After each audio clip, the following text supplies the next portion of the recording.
bring some pals, and there's also therapy too. Oh my God. Okay, well, everyone, welcome to this episode of Park Pals. Oh my God, we're doing it. We're finally here at the debate. A huge episode. Bryon from Citizens of Pawnee is with me. Oh my God. This is insane. I can't believe we're getting to the debate. And you know as well as I do, just as you've been like, you know, analyzing it each week, you're like, this is a huge deal, this episode. This is the culmination, obviously. Well, not I mean, obviously the season finale is, but this is what we've led up to. Yeah, the debate. I mean, we get to see Bobby Newport actually talk, and oh my God. Which is fantastic. And yeah, this is, when you asked me to do the episode, I was very excited because this is definitely one of my favorites. So I'm very excited. I know. I think it's so many people's favorites. But yes, you are right. It is a culmination of everything that we've kind of been, wanting to see from her. Before we get into it, don't forget to rate and review both my podcast, Park Pals, me and Maddie's podcast, and Citizens of Pawnee, because we really need that for the algorithm. Follow us on Instagram. Share all the things with your group chats, with your regular chats. Introduce somebody to Parks and Rec. We need that, please. Thank you so much. Yes. I also have bonus pods that are really fun. They're like $3 a month, and they're just like fun. We talk about literally anything. It doesn't have to be parks. My friend Catherine is a subscriber, and she is so cute because she'll send me things that she wants me to talk about, and we have a great conversation, and it's really just me and her at this point, and I really love it. That's, it's, and not to sound like selfish or anything, but it's, because I have, and I can't remember if I talked about it last time I was on, but in my episodes, I just have a segment called Filler, where it's just like, because I want to talk about like the movies that I watched this week. And it's like, yeah, when you're just like, I don't really want to talk about parks for a second. It's like, I just want to kind of talk. So yeah, I totally, I love what you do with your episodes. So. Yeah, super fun. Okay, so before we get into the debate episode, though, I do have a couple of recaps from previous episodes. So, oh my gosh, Mr. Hamster Penis himself, who his name is Billy Merritt from Live Ammo, which you did with me, did the recap with me. When April's running a meeting, for those of you who needed to be reminded, Billy Merritt, who plays that character, sent in a voice memo, and I can't wait to hear it. I haven't listened to it because I wanted to react to it in real time. Oh, great. Cool. So you guys will also... Yes, you guys will be listening to it together. So here we go. This is Billy Merritt. And it is, I have to warn you guys, it is 7 minutes long. I may edit it down in the thing, but I might not, because it might be great. So, and he might have everything that you need to say or hear within 7 minutes. So I'm just going to play it, but just a forewarning. Okay? Okay. Here we go. Hi, Holly. This is Billy Merritt answering some of your questions for your podcast. Let's see. How did I get the job for Parks and Rec? I believe, that was so long ago, Katie Dippold, who is one of the writers / producer for the show, is a friend of mine from the Upright Citizens Brigade Theater. We're on the same comedy group together, and I believe she got me on the show for that particular episode. I tend to do a lot of day rate work, so I was there for the day to play classic Mr. Hamster Penis. I remember asking Katie, did she think of me when they came up with that name? And she said, yes, they did. So I was lucky enough to have a friend who wrote on the show that asked me to be in the show. So the day that I was there, I spent a good half of the day, of course, in my trailer wearing my little outfit. There's nothing fun about sitting in a trailer by yourself. Got some work done. But then eventually, for the second half of the day, we're on set for the most of the time. Since it was a group scene, because it was a meeting, a council meeting of some sort. Not all the cast was there. I think it was like 3 members. Aubrey, it was her scene, basically. And then the rest of us, myself, Chelsea, and some of the other actors, all hanging out there in the back. But because of that, sadly, the only thing that I really remember about that day is excellent craft services. Man, they had fresh deviled eggs. I've never had a good deviled egg like that before on set. I remember going, ooh, fancy place. They were shooting at the Radford, CBS Radford studio, which I think is where they're located, which is in Studio City, which is where I live, so it was easy to get to. So I found the whole day quite convenient and easy, very nice, and I literally left the show full. Now, as shooting the scene goes, I had like 3 or 4 lines, and I just wanted to get those correct. And I think the way that is written is I'm not there to be funny. I'm there to set up them to be funny. So it's not really up to me to improvise or go off on it. So I just basically asked those questions as they were asked of me. I remember freaking out over the word vis-a-vis because I'd never heard it before, and I didn't know if that was there a typo or if that's what they wanted me to say. And they said, yeah, that's how you say it.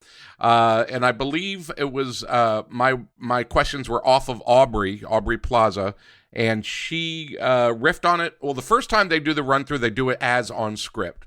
The second and third time, they kind of throw in some improv bits back and forth. And that's the way they do it. That's the way a lot of those shows are run nowadays, is they get... I remember being on, Happy Endings. Was the first time I saw that being done. I was a recurring character on that show. And they always get the script, honor what the writers wrote. The writers would be on set as well. And then the second or third time, they'll maybe improvise or riff off of it. And if it works, they might build off of that. If not, they have it already written down. So that was fun and easy. And like I said, I really remember those deviled eggs. I will say this, Chelsea, I didn't get to meet Chelsea that much during the show because we were in separate trailers, and I kind of knew her through the Upright Citizens Brigade doing comedy shows in New York. I didn't know her that well in L.A., but cut to 2 years later when she was on Brooklyn Nine-Nine, Chelsea and I did a scene where I was somebody who was the head of the records department, and she had to talk to me, keep me busy, while I believe Terry Crews went in the back and stole an entire an entire file cabinet. And my character liked birds. Which I do in real life, by the way. And I know, again, just like I got the job at Parks and Rec, the writers on that show know who I am and know that I like birds, so I didn't have to audition. They just asked me to come in, and I did get to riff on all sorts of birds and weird stuff like that. Chelsea is just so fun and easy to play off of. And then afterwards, I don't know if she knew who I was at that time or not, but she asked if I wanted to take a picture because I was trying to take a selfie, and she took a picture for me, and it was perfect. The sets on Brooklyn Nine-Nine were incredible. My character liked birds, so they hid 17 different birds in that one little area. That was a 30-second scene, and they did so much work on that. Now, Aubrey Plaza, I knew before Parks and Rec. I knew her back in New York. And during the shoot, by the way, she did sit down with me, and we had a wonderful time catching up. How's she been? How have I been? Because I hadn't seen her that much in L.A., but in New York, I remember the first time seeing Aubrey, and I remember this story because I always talk about the first time meeting Aubrey. I did not know who she was. I was off working on a show, and I had just come back to New York, and I've been with the UCB since they started, so the Upright Citizens Brigade. They have a Memorial Day picnic out in Brooklyn every year where everybody just kind of goes out to Brooklyn, and they roast hot dogs and what you would normally do at a cookout. But there's a lot of people who are performers and writers that kind of hang out. It's not an official UCB thing. It was just friends who get together. And Aubrey had just come from Delaware with the Delaware crowd. I remember Joe Wangert and a couple other people were coming from Delaware, and these are these hot new comedians. And it's like, yeah, well, I don't know about that. And they, of course, were brilliant, funny comedians. The first time I saw Aubrey was at that picnic. I was throwing the football, showing everybody how good I was at throwing the football. I look over, and she's hurling the softball underhand at about 40, 50 miles an hour. Like, everybody just stopped and stunned, looked how she obviously was a pitcher for softball in high school or college or something like that, because she was just It was unbelievable.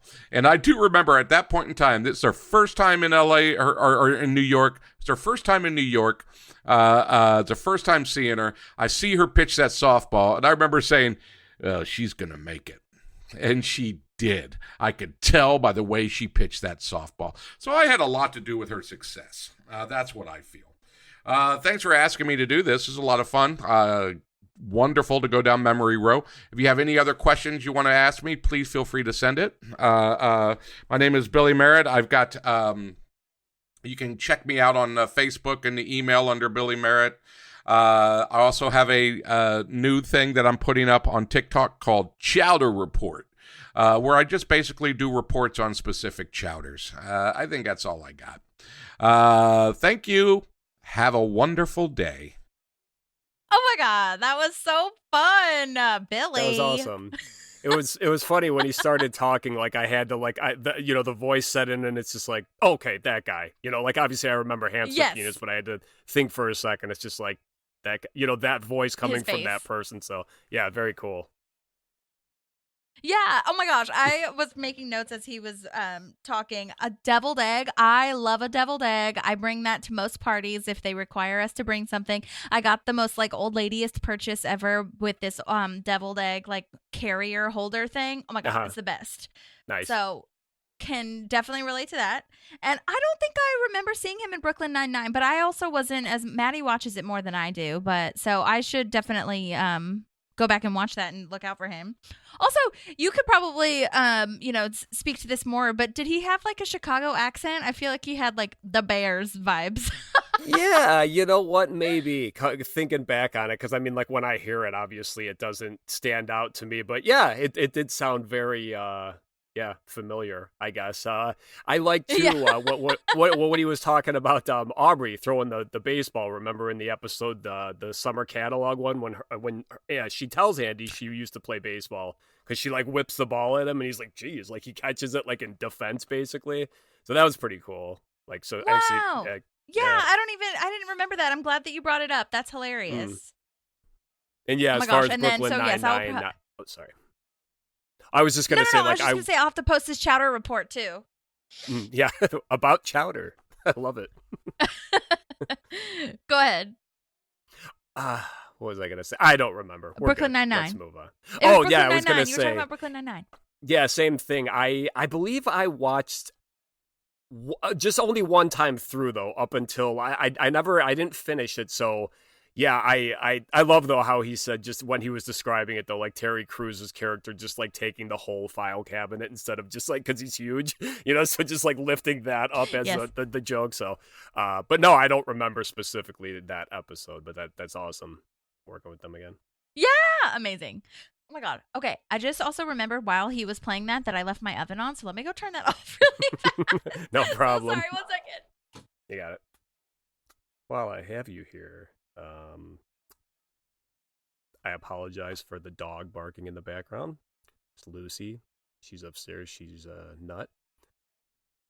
But here comes Holly, so I'll let her take back over. Okay, we're good. Crisis averted. Okay. All right, so the next thing that we have is Sarah Gaboury, who played one of the political pundits on Purd when Jen Barkley first comes into town. There's two political pundits. Yep. One is a blonde short hair, and one has the glasses. The other one, Chris Regan, sent me a voice memo, I think during that episode, but Sarah took a little bit of time because she's a teacher, and she a teacher of acting, actually. So nice. If you're in LA and would like to take some acting classes, I'll link it. But yes, this one is also 7 minutes long, so I'm sorry, but I'm also not sorry because it's amazing. So here's Sarah. Hey, so thanks so much for reaching out to me. It was really fun to go back and think about doing this job on Parks and Rec, which I was so excited to do at the time. I was still pursuing acting. Right now, I really work full time as an acting coach. I work on set, and I have an online acting studio. So it's fun to go back and think about acting. So the first thing you had asked was how I got the job on Parks and Rec. So I was thinking about the audition and remembering, and I was really excited to get in for them. That was the first time I had auditioned for that show, for that office. And I remember kind of walking into the audition room and seeing they were casting 2 pundits, and I was kind of doing that thing that I talk to actors now about not doing, which was comparing myself to everybody, you know, thinking like, oh my gosh, they're looking at all different kinds of people. So like, where do I fit into this? But I was I did a good job of just kind of going, I'm going to go in and do my thing. And I remember it being a very like, I think I did 1 take, and the casting director was like, that was great. And it was so fast. And I walked out and I was like, I have no idea. But I felt like it was good. But, you know, you certainly move on right after that because you get used to that as an actor. And then, of course, I was cast, which was so exciting. I was really, really happy to get to do that show. I had not watched the show previously but until I'd gotten the audition. So I watched a little bit of it. Obviously, I wasn't going to catch up on 4 seasons at that point, but I did watch some of it just to get a sense of the tone. And as a coach, already working as a coach, all the things I had been told from lots of other actors and coaches and directors and producers was, you know, you're really, with those kind of comedies, you're really sticking to the script. And so I had, you know, I really prepare for that. You know, I always would stick to the script, but not prepared for what ended up happening on set, which I can share in a second. So when I got there, you'd asked about the day on set, and I was like, it was such a great day because I got there, and the second, I'm assuming it was, gave me, you know, a tour of everything. And as we were going through the hallway and headed outside toward where the makeup trailer was, Rob Lowe comes through the doors, and he's just so bright and, hey, nice to meet you, introduced himself, and, you know, welcome. It was so lovely. And then in the makeup trailer, I was sitting next to Adam Scott, and Catherine Hahn was there doing a scene that day, which I didn't know was going to be the case. Actually, I guess I must have at the call sheet time, but before that, I didn't know. And they were both just so lovely and easy, and I just kind of couldn't believe, like, I was there. And I was definitely nervous and feeling like, I'm really glad that I don't have this like huge thing I have to perform today. I think I maybe had like 7 lines or something on the script. So I was feeling like this is very manageable. Catherine Hahn is like one of my most favorite actors. She's just such a gifted, both dramatic and comedic actor. And so I just felt so lucky. And I did get to see her do one of her scenes right before mine. So I had been brought in and was watching, which was fun, but it also made me kind of nervous. So I was sitting there like, ooh. And then, you know, there was lots of downtime. There was the other actor playing the other pundit had come in super last minute because the other actor had gotten sick or something. So they had brought this guy in like the night before. So I was kind of chatting with him a little bit and kind of trying to get warmed up and talk. And you know, so we're coming into this, the Word with Perd scene. And Perd, my God, he is just so much fun and so easy to kind of chat with and play with. And he's like, oh, I think, you know, the reason I got this job is because I didn't care. You know, he came up as I think he said he came up as an actual news reporter or anchor. He was doing like hosting stuff. And he's like, I didn't know any of the rules. So I was just making it up and making everybody laugh. And I would just keep riffing. So that kind of, and he said, you know, we always just riff here. We always just keep, you know, improvising. And so that is exactly what happened as we were doing our scene. They wouldn't call cut for a while. You know, they would keep rolling. And Dan Gore was directing that episode. And I just hadn't been prepared to keep rolling and improvise.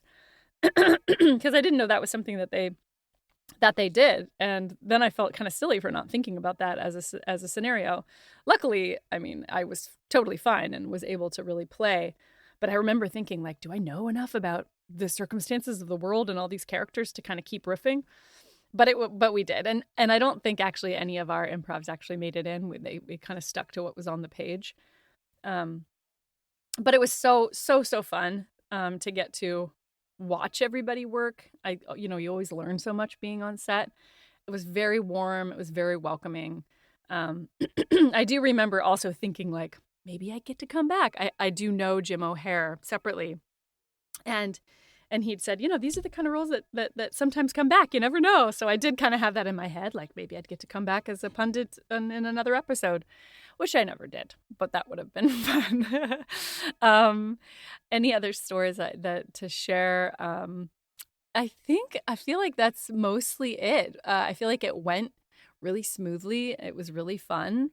And ultimately that was a great group of people to get to go play with. You asked if there's anything I want to promote. I am an acting coach, so if there's any actors out there, we have a full, busy online acting studio. I do teach in-person workshops, and I coach on set as well. So you can visit my Instagram, which is at Real Actors Lab, REAL Actors Lab. And you can also go to my website, which is linked at my Instagram, but also it's just realactorslab.com. And you can set up a quick little chat with me if you want to talk about whether it's a fit. And I love all this stuff. I love shows. I love television and film. I love theater. I'm an overall storytelling enthusiast. So thanks for reaching out. This was a lot of fun.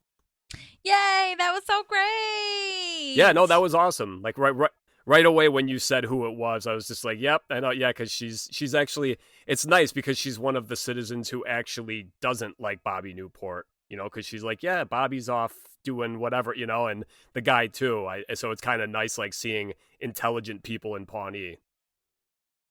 Yes, absolutely. Yeah. And as a reminder, for those of you who might not remember, she had the line of, he puts his foot in his mouth or whatever, and Perd is like, what an interesting visual, a foot in a mouth. And she's like, it's a common expression. Yeah, he's like, I've never heard it. But yes, thank you, Sarah, so much for sending in that amazing voice memo. Oh my gosh, I love hearing from people about how their day on set was and like talking to everybody. And yeah, so Sarah and Billy, thank you so much. And I'll definitely link everything, and I'll make sure that you guys can follow them. But okay, so now we have the debate. Amazing. Season 4, episode 20. This was, a side note, this will probably be a long episode, so we'll see how we go in between, because we have a lot to say, I'm sure. So we might cut it in 2. I don't know. We'll see. Just giving everybody a heads up. Okay. First of all, this was written and directed by our queen, Amy Poehler. This was her directorial debut. Such a monumental episode. Makes it so much better to be in awe of Amy, to know she wrote, directed, produced, and starred in this show. It's like nuts. But speaking of that, she was nominated for an Emmy for this one, which most people already know, but just a friendly reminder. This was the Outstanding Writing in a Comedy Series, and Amy Poehler was nominated for Lead Actress in a Comedy Series this same year. And I was just going kind of down a rabbit hole of all the different awards that this year for them had given them, or what they were nominated for. And End of the World, the episode End of the World for Parks, was nominated for Best Sound Mixing. Thought that was really cool. Steve Morantz, who is the production mixer, John W. Cook II is the re-recording mixer, and Peter Nussbaum, re-recording mixer, were all nominated. And then Mike Schur was also nominated for an Emmy for Win, Lose, or Draw, which is the finale of this season. Yes. And so I thought this was like peak Parks moment, man. It's great. It is. And they got snubbed mostly, didn't they? Yeah, I think they did. They actually talked to... I talked to Yvonne Jourdain, the one who plays... oh my gosh. Hauser. Right? And yeah. And he was talking about how one of the times he was on set talking to Amy, and Amy had said that she didn't win, but I think Tina Fey won for 30 Rock, but 30 Rock was over at that point. And so Leslie was like, I'm kind of just excited to have a job though at the same time, even though I didn't win, because 30 Rock's now over and they don't have a job. yeah, that's true. So, but either way, yeah, I think they definitely, I feel like Parks was kind of like a Barbie moment, like Barbie movie moment, where they got snubbed a lot, but we all still love it. You know what I'm saying? Yeah. Okay, so this one, side note, there was a couple drafts. Usually there's a couple of drafts of writing the script. Like the writer writes it and then they take it back to the writer's room and they write a bunch more. They edit it, they take out stuff, they add stuff, all that stuff. But this one was kind of known for Amy Poehler's script being almost exactly what was in the shooting, and which is really amazing. I mean, that very rarely happens. And she also watched The War Room about Clinton's campaign to prepare. I thought that was really interesting little tidbit. Yeah, that's awesome. I mean, that's getting in there, obviously. And what a hell of an episode for your first one to direct, too. It's just, oh my God. Incredible. There's also, okay, so I have some things to share about the DVD because this is the last disc that I am on now for this episode, and I have to play speaking of Purd, I have to play the gag reel intro because Purd does it and it's so freaking hilarious. So wait, I will just play this one. My name is Annabelle Vandercrank from the Memphis. Oh wait, that's different. That's different. Actually, let's listen to that now too, because this is during. This is the what you call it, the gag reel when they're doing Pawnee Rangers, and you know how she's like, "Oh my stars, I'm just a little old lady." She's mocking I think Ron. she had, yes, she had a little bit more. Okay, hold on. My name is Annabelle Vandercrank from the Memphis Vandercranks, and I just about lose my head when the sun falls down on my... Sorry, my mustache is coming. Okay. I'm sorry, I need my mustache glued. Yeah, so apparently this was when he had burned his mustache off and they made him shave his mustache, so they had a glue-on mustache for him. Gotcha. And so they were laughing so much at I didn't notice his mustache falling off, but he must have felt it wiggling around. Okay. Yeah. That's so Ron's hilarious. mustache. It's amazing. Real quick, actually, it's so funny, speaking of his mustache, and actually kind of a similar episode of Pawnee Rangers, the one where they, what is it, the hunting trip? Yeah, this is a hunting one where Ron gets shot by Donna. But just the part when Ron, he gets shot in the back of the head and he's all drunk, and what's her name? Anne and Leslie are fighting him, and you just hear Anne at one point yell to Leslie to grab his mustache. It just sounds so funny that's what she's gonna hold on to to subdue him. It's just hold his mustache, But yeah. I know. Grab the part that he cares about the most. Yeah. There's also, I don't know if you remember the Catch Your Dreams song. We just did. I actually think it was just released a couple of weeks ago. But the episode where they're recording at the studio, the Double Time studio for the Catch Your Dreams recording, and Rob Lowe can't sing or whatever. But we were kind of noticing how awful the lyrics are. Catch your dreams, shackle it. It's very aggressive, don't let it get away, man. You have to keep it. And there's a couple of other lyrics that I thought was freaking hilarious. It's a short little moment. So on the DVD extras, there's a full thing of the gag reel and a full music video for that song. But I just took a quick little snippet of this. You guys have to hear it. Hang on. Okay. Stuff it and mount it to your heart. So if you couldn't hear that, it says you gotta gut it, stuff it, mount it to your heart. I just thought that was so funny. It is, yeah. You're like hunting it's just your dream. Taking it one step too far, but it's we get it. Yes. And I had already sent you this one, but for the guys that are girls and guys that did not have the DVD, I'm sure it's on YouTube somewhere, but there's a trailer for Ben's claymation video, a commercial for that, and it's freaking hilarious. There's also a Pawnee Community College ad where, Andy goes to college, gets his college course, and the sign in the background says achieving standards every day.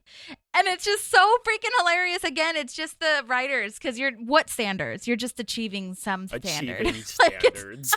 Yeah, it is. It's very just basic. What do? We achieve standards.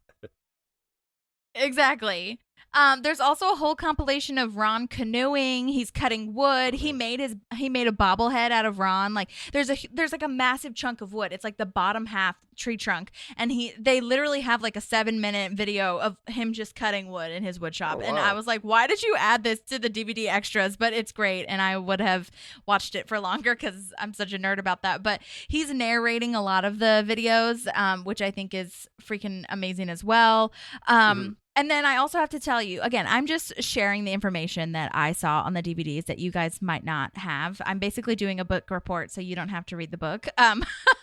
But there's like a 4-minute long deleted scene with Andy at the testimony of Leslie Knope, like the trial of Leslie Knope. Whoa. And he's singing a song called Nope.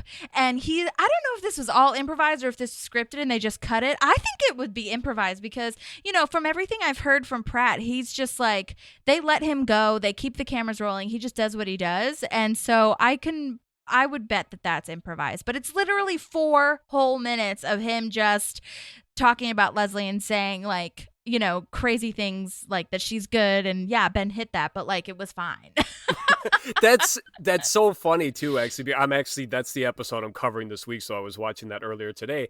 And what they left in the episode for Andy is like 15 seconds. Like if even that. I mean, like, yes. because they put him and April back to back, and it's like, they're just kind of, it's, April obviously yelling that it's April or that it's Ethel Beavers. And then they just cut to Andy and just kind of show him stupid for not even 15 seconds, probably like 5 seconds. It's just very quick.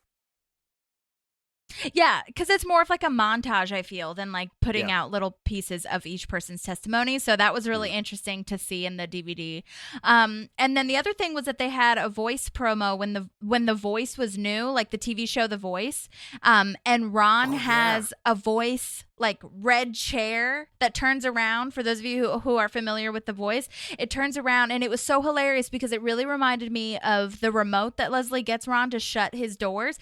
He was using the Voice chair like that, where he would just turn around when people would come in. And CeeLo Green made an appearance too because he was a judge on The Voice for a little bit, and like Leslie was talking about giving her album to like Adam Levine or whoever the hell was on there, Blake Shelton at the time, to like listen to her album because maybe I'd make it one day. I thought it was so funny. That's hilarious. Yeah, I just had to share those. There was another promo that I just came across recently, actually, because of the Super Bowl. Actually, on the Parks Rec memes page, someone messaged me privately and was like, because Usher was the halftime show, and they're like, how come you haven't posted anything about how much Donna and Tom love Usher? It's like, oh yeah. So I actually went back and found a promo that they did, that Parks and Rec separately did for The Voice. That's hysterical. Just like, the giant chairs in the room. And at one point, my favorite part is Donna sitting in the chair, and all of a sudden Usher's like in her lap, and he's just like, how did I get here? So it's just like very Donna. It's like hilarious. My God. But yeah, you should check that one out. Just YouTube it. It was a really good one. I totally will. Oh my God. Amazing. Well, those are the ones. I actually don't know that I saved that one at Purd that I was talking about. So I'll have to send that to you, or I'll have to post it on Instagram or something. It was really funny. It was basically like, this is a gag reel for Parks and Rec. You will be laughing at everything. I feel like I recorded it. I wonder if you guys could hear it if I played it on my phone, because I know that I feel like I did anyway. Was it this one? I don't know. I don't want to waste time, so I'll send it to you later. But anyhow, okay, moving on. So this episode starts off strong with the campaign meeting. Oh, and oh my gosh, I totally skipped over the summary that Maddie sent. I have that in all caps, and I skipped right past it. I'm so sorry, everyone, and I'm sorry, Maddie. Okay, here we go. Here is Maddie's summary. Okay, we've finally made it to the debate. It is one of my absolute favorite episodes ever, just because I think it comes to such a head of all this excitement for Leslie, and there's just some good character movement. So I'm going to start with a summary, and then I'll give you some of my thoughts before I let you guys go. I'm so sorry that I'm not there, but as I told Holly, it is my last day being home with my baby before I go back to work. And so I'm very emotional about that. So I'm going to just sit back and enjoy every second I get with him. So here we go. Debate time is finally here. Leslie gets to live out one of her dreams and share with Pawnee why she is the best option for city council. But will she be able to flawlessly and gracefully respond to Bobby's surprisey-wisey? Of course she will. She's Leslie Knope. Andy gets creative when the Leslie Knope party can't watch the debate. Tom deals with Anne breaking up with him, and Anne deals with a romantic proposition from Chris. So I have to say that in the little side thing that we get to see where Anne pushes Tom out of her office because of the whole we got to second base that night situation, love her outfit. Would wear that, love it. It's great. And I know that we love to shout out to the wardrobe a lot, so that's my shout out here. Why are we trusting Andy and April to hold a successful watch party with people who have donated their money? Like, I know that April's becoming more responsible. Love that for her. I think she's doing a great job. And obviously when Andy messes things up, he never means to. But like, their house is not always the cleanest. A lot of the times when we see their house, it's trashed. So I'm like, I don't know what the thought process was there. Maybe they just didn't have enough money for like renting a space, or I'm not really sure. But side note. And then we also, obviously, Andy didn't pay the bill, so they can't watch. So that's a whole thing in itself. Side note on that, love when Donna like wipes away tears and says that she felt like she just saw Babe. So cute, so wonderful. I thought it showed, like, even though this is not what everybody came for, like, people are still enjoying themselves, and so I liked that.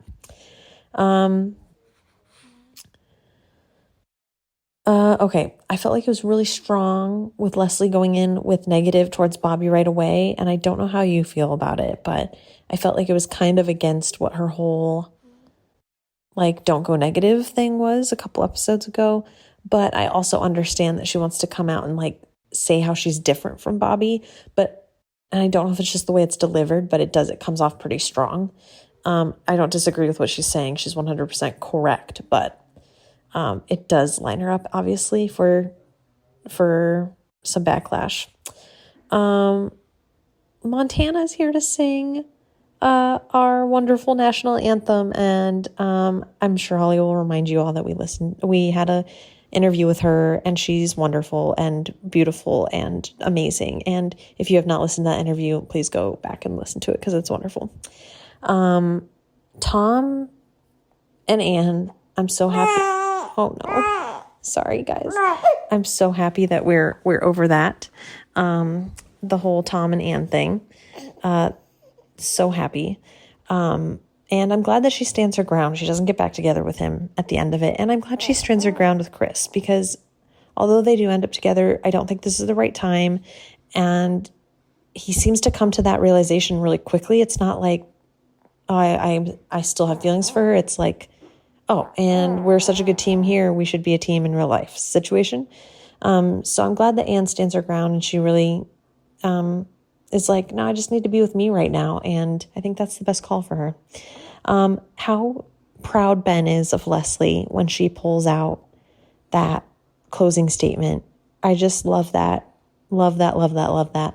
And my final note is that I love Adam Scott and Catherine Hahn's chemistry. And obviously they've worked in projects together before. And so we just get to see more chemistry here, different than what they've ever done before. And it's just wonderful. So I hope you guys enjoy reviewing this episode. It's a wonderful one.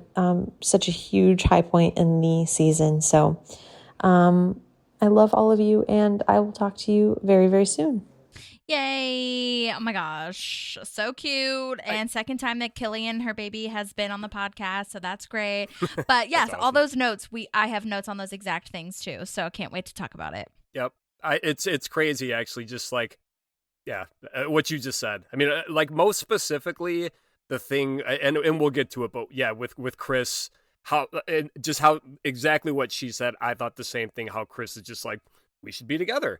And I really didn't like that. Like, doing my rewatch, and I may have said it last week, but I'm finding I don't like Chris as much now. Like, I don't know. It's weird. Me too! Like, yeah, Tom's always been that guy for me, but I'm finding particularly right here in like beginning of season 4, to whatever. I don't know. Just like the whole with Jerry's daughter and everything, Chris just seems kind of sleazy. Like, and that's what we were kind of trying to get away with apparently with Mark Brendanowitz. But it's like, yeah, I just don't really like Chris right now. So I am happy, and I agree with Maddie. I'm very happy that she was just like, no, not now. We're good. Yeah. Yeah. I mean, I'm not seeing him as sleazy, but I totally see what you're saying with the Jerry's daughter thing. But no, like, I'm glad that you say that too, because maybe it's just something that, like, when you're analyzing it, you notice, like, how for me, Chris is just annoying. I'm just like, can you just, like, stop talking for 5 seconds? And also, can you, like, stop giving Leslie such a hard fucking time for, like, this? Because she already admitted that she did it. She'll take the punishment. Like, can you get out of here? Then that's the episode that you're on right now. Yep, and that is one of the episodes that Maddie and I had, like, a conversation of, like, can you just shut up? Yeah. I totally understand. We're not talking about that episode just quickly. He's doing his job, but it is like, dude, you, like, that Ben's your best friend. And it's like, you're going that extra mile to try to bust these two for whatever reason. But yeah, I mean, so yeah, it's just Chris is kind of hard to like at times at this point in the show, I think. Yeah, well, and you will notice that he gets better. I would say, like, not immediately, but like in the next couple of episodes after the trial of Leslie Knope. Like, now is the time where I feel like he's getting better, where you're like seeing that he's a human, especially like when he can't sing at the when we're talking about when he can't sing for Catch Your Dreams. It's like, he's God. Like a human with flaws that like isn't perfect. I mean, that might be annoying to some people, but for me it was just like, oh, he's a real person. Like, I get it. He just is kind of crazy and overzealous, like his as Leslie too. Is, you know. Yeah. So anyway, okay, now we're finally starting this episode. So sorry, but also not sorry, because we needed to hear all those things. First of all, this episode starts off strong with the campaign meeting, and Ben is saying that Newport is 40% ahead and Leslie's at 32%. So it's close enough that the debate could change everything. And this is where he's kind of giving out tasks and stuff, where Ben is saying that Ann and Chris and Tom are being the spin team, talking to reporters, making things sound good. And Tom is like all butthurt, and like he's leaning against the fridge with his like surly face. He's like a child in this in like a lot of his episodes, but I mean, especially the part at the end when he like goes to complain to April, when he plops down on the couch, he just looks so little. Yeah, you know, like his feet are like they're not touching the ground. But yeah, Tom sucks in this episode. Oh, I know. I'm just like, you guys.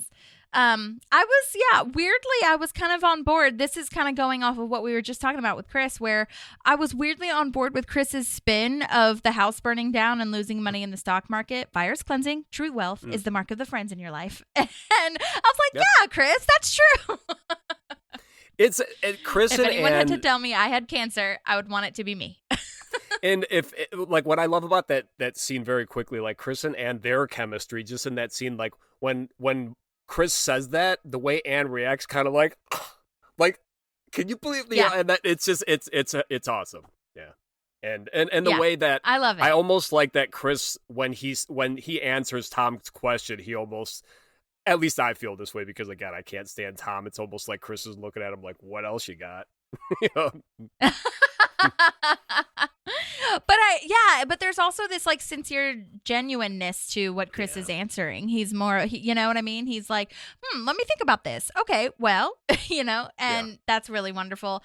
I also love here that all the details are in the background too. Like even the fridge has reports and like highlighted documents and Post-its and all these things. I thought that was really cool, because this is like their campaign center. I love, too, actually, that you can see makeshift podiums in the background. I don't know if you noticed that. There's, like, a stack of, like, milk crates is one. There's a couple different things. It's pretty funny. But, like, yeah, there's just, you can see the 5 of them. And so I like that when they get there and Ben measures the podium, it's like, yeah, they've actually been doing this, like, you know, at the house. So that's awesome. Mm-hmm. Yes. So the task for Andy, April, and Ron are taking care of the donors. They're going to have a dinner, and Ron is making his world-famous ribs. April is providing her world-famous $100 lap dances. Around people I love this moment between Andy and April. Yeah. It's Tom and Johnny.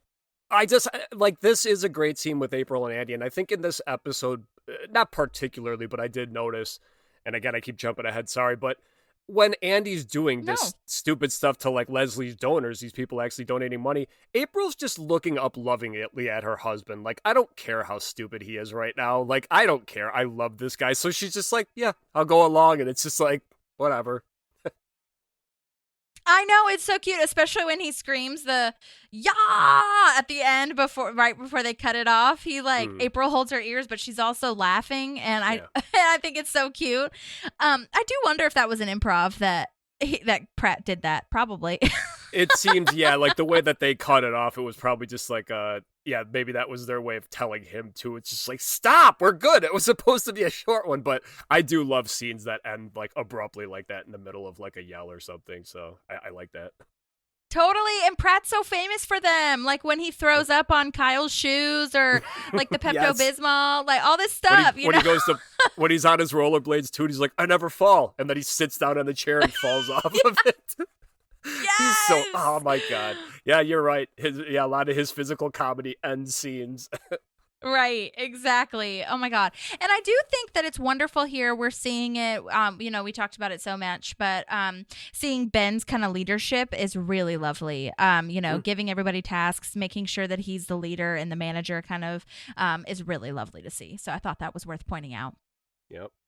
Yeah, no, Ben's such an amazing character. So if I didn't say it before, he's my favorite. So I do love, when he finally gets to, when he gets to kind of take control. It's awesome. Yeah, totally. Also, random side note, do you notice, like, this isn't the first time I've seen it, but that do not enter sign, which is like a sign that's on the, street when it's a one-way street. It's like there's a sign on their wall and in Andy and April's house. And I'm like, was that, like, did they steal that? I could totally see Andy stealing that, like, being a hoodlum. I would assume so. Yeah, because that was, remember, too, that was Burley's house before. So, I mean, like, I assume Mouse Rat and all that, they probably used to hang out there and, like, fuck around all the time and everything. So, I assume that was just stolen. So. Yeah. Okay. So now we're at the auditorium where the debate will be, and I was listening to this in headphones, this episode in headphones, and you can totally hear the echo of the room, which I'm sure you could hear even without it, but like with headphones specifically, that sound design is really good because you can really see how massive it is. You can really notice it. And then the podium being 4 feet. I have a side note. I don't know if you found this, but the podium being 4 feet, exactly like the one you use at the Parks Department, is a line from Hoosiers, which is an Indiana movie. Did you know this? I know the movie, but no, I didn't know the line. Oh my God. I had no idea. And it's the scene.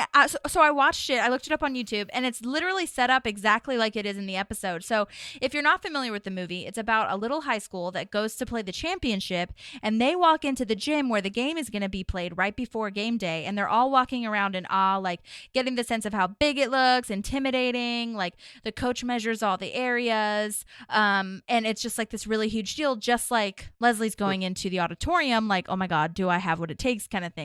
But I have to play this clip because I need you guys to hear it, okay? I'm playing it now. From the movie. 15 feet. 15 feet. Put Ollie on your shoulders. The inspiring music. Measure this from the rim. Buddy.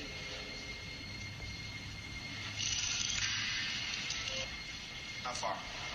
10 feet. 10 feet. I think you'll find it's exact same measurements as our gym back in Hickory. Okay, let's get dressed for practice. I just had to play that. I thought that was so great. What a nice little moment. That is awesome. Yeah, I love that they play. Yeah, they're like paying homage to like obviously Indiana, a big and there's Hoosiers references throughout there. Obviously, when they have the basketball league, when Ron even talking about Bobby Knight and yeah. Bobby Knight. Yeah, Bobby Knight. Good stuff. And then there's also the when Leslie and Tom, the Soulmates episode, the website is called HoosierMate.com. Yes. Oh my gosh, so good. Love that.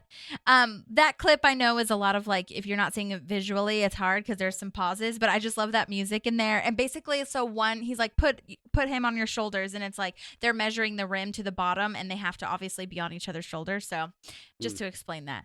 But anyhow, okay. So that was really cool because I don't think of it as, I don't know, you just don't think of it as how huge it is, like this massive, intimidating, like I'm out of my zone here. Yeah. And I just really think it's great that that's the anchor, like that, you know, you've been doing this forever. You know how to like be behind a podium saying your statement. This is no different. You know what I'm saying? It's a bigger scale, but you got this. So I thought that was so perfect. And Ben and Leslie here are such a great team. They're so good at hyping each other up and making sure each other is like really feeling their best. We really see that vulnerability from Leslie here, which we don't often see. Sometimes it's in the deleted scenes, but it's not always in the aired episode where, like, you know, what if the town likes Newport better than me? Like, he's going to be better than me. And Ben really catches her like, no, he's not. They're going to love you. You know what I mean? And I think it's so great. Mm-hmm. And I like to... And the needlessly disgusting part. Yep. But yeah, exactly. Like I wrote that down. I love how Leslie and Ben they always just like seem to take it too far. Like there's this one, obviously, you know, when he says you're gonna chew him up and gargle him or whatever. But it reminded me of like the little Sebastian episode when they were kind of flirting at like the thing, and then it always turned into like them shooting each other, and Ben just like bazooka, you know, and it was just like, what? How does it get to that? But you know, like Ben and Leslie, it's so funny how they're just like they're so weird, you know, but they love it, you know, so love that. Yes, and then they're doing their like secret handshake, and she slaps him in the face. Yes, so that's one of my favorites. Yeah, he's just like, oh. Oh my God, that's so true. Oh my gosh, that's so true. I this one is definitely like the weirdest that they've had. Like you're gonna take out his spine and chew it up and gargle with it or whatever. Yeah. All right, so now April is talking to Tom, having a heart-to-heart moment because Anne broke up with him for real. And oh my gosh, Tom giving this shout out on the radio. Are you kidding me? I can't believe you think that's a compliment. That is so awful. Well, it's the fact too, and it's just like I mean, like I understand it's played for laughs, but it's like I can't believe that he would literally say to check her out on the government webpage. You know, it's just like things like that when you're like, it's funny, like, and I still laugh at this scene, but it's kind of like, and maybe Tom would do that. Who knows? Maybe he probably would just so people would see Anne, how hot she is. But yeah, it's ridiculous. But I do love that she just tosses his ass out. I totally think that he would absolutely do this. And yes, I love that she basically beats him up. Yeah. But you actually mentioned this in the last episode of Live Ammo, where it was interesting to see Tom comfort April after the pet adoption thing went so terribly. And now April is comforting him. And that's that nice reciprocal moment that we're seeing. Yeah. April doesn't really, when she comforts people just like throughout the series, she doesn't really have to go that in depth. I think just April, maybe even like the other characters, like hearing April say something positive is just kind of like, yeah, all right, you know, and like you did say though, I mean, like it is, yeah, Tom just did this last episode, so I think this is kind of like yeah, all right, you know, you just did it for me last week, so it's a good point. Yeah. And April getting so real with him is such a nice arc for her to say, like, you have to stop your swagger. You have to be honest if you really like her. You have to stop being so dumb. And she's saying what all of us are thinking, basically. But I love this, like, the April's, like, you know, things that she cares about. Because Tom says that as well. And I feel like the audience is thinking both of their sides. Like, the audience is thinking, like, yeah, April, what are you talking about? Like, you don't care about anything. And I love when April, like, says that.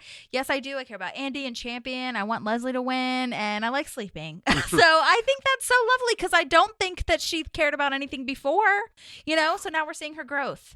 It's a really good point too, because you kind of see April's lip quiver because she has to think about it, almost like, has anyone ever asked me before what I really care about? Because she comes up with those things quickly, but again, she's kind of like almost, yeah, I don't know. I think that's really good acting on her part because yeah, she has to kind of like show Tom a vulnerability. It's like, well, you know, I love my husband and my dog, and I mean, like I thought everyone knew that, but so yeah, I think it's a great scene.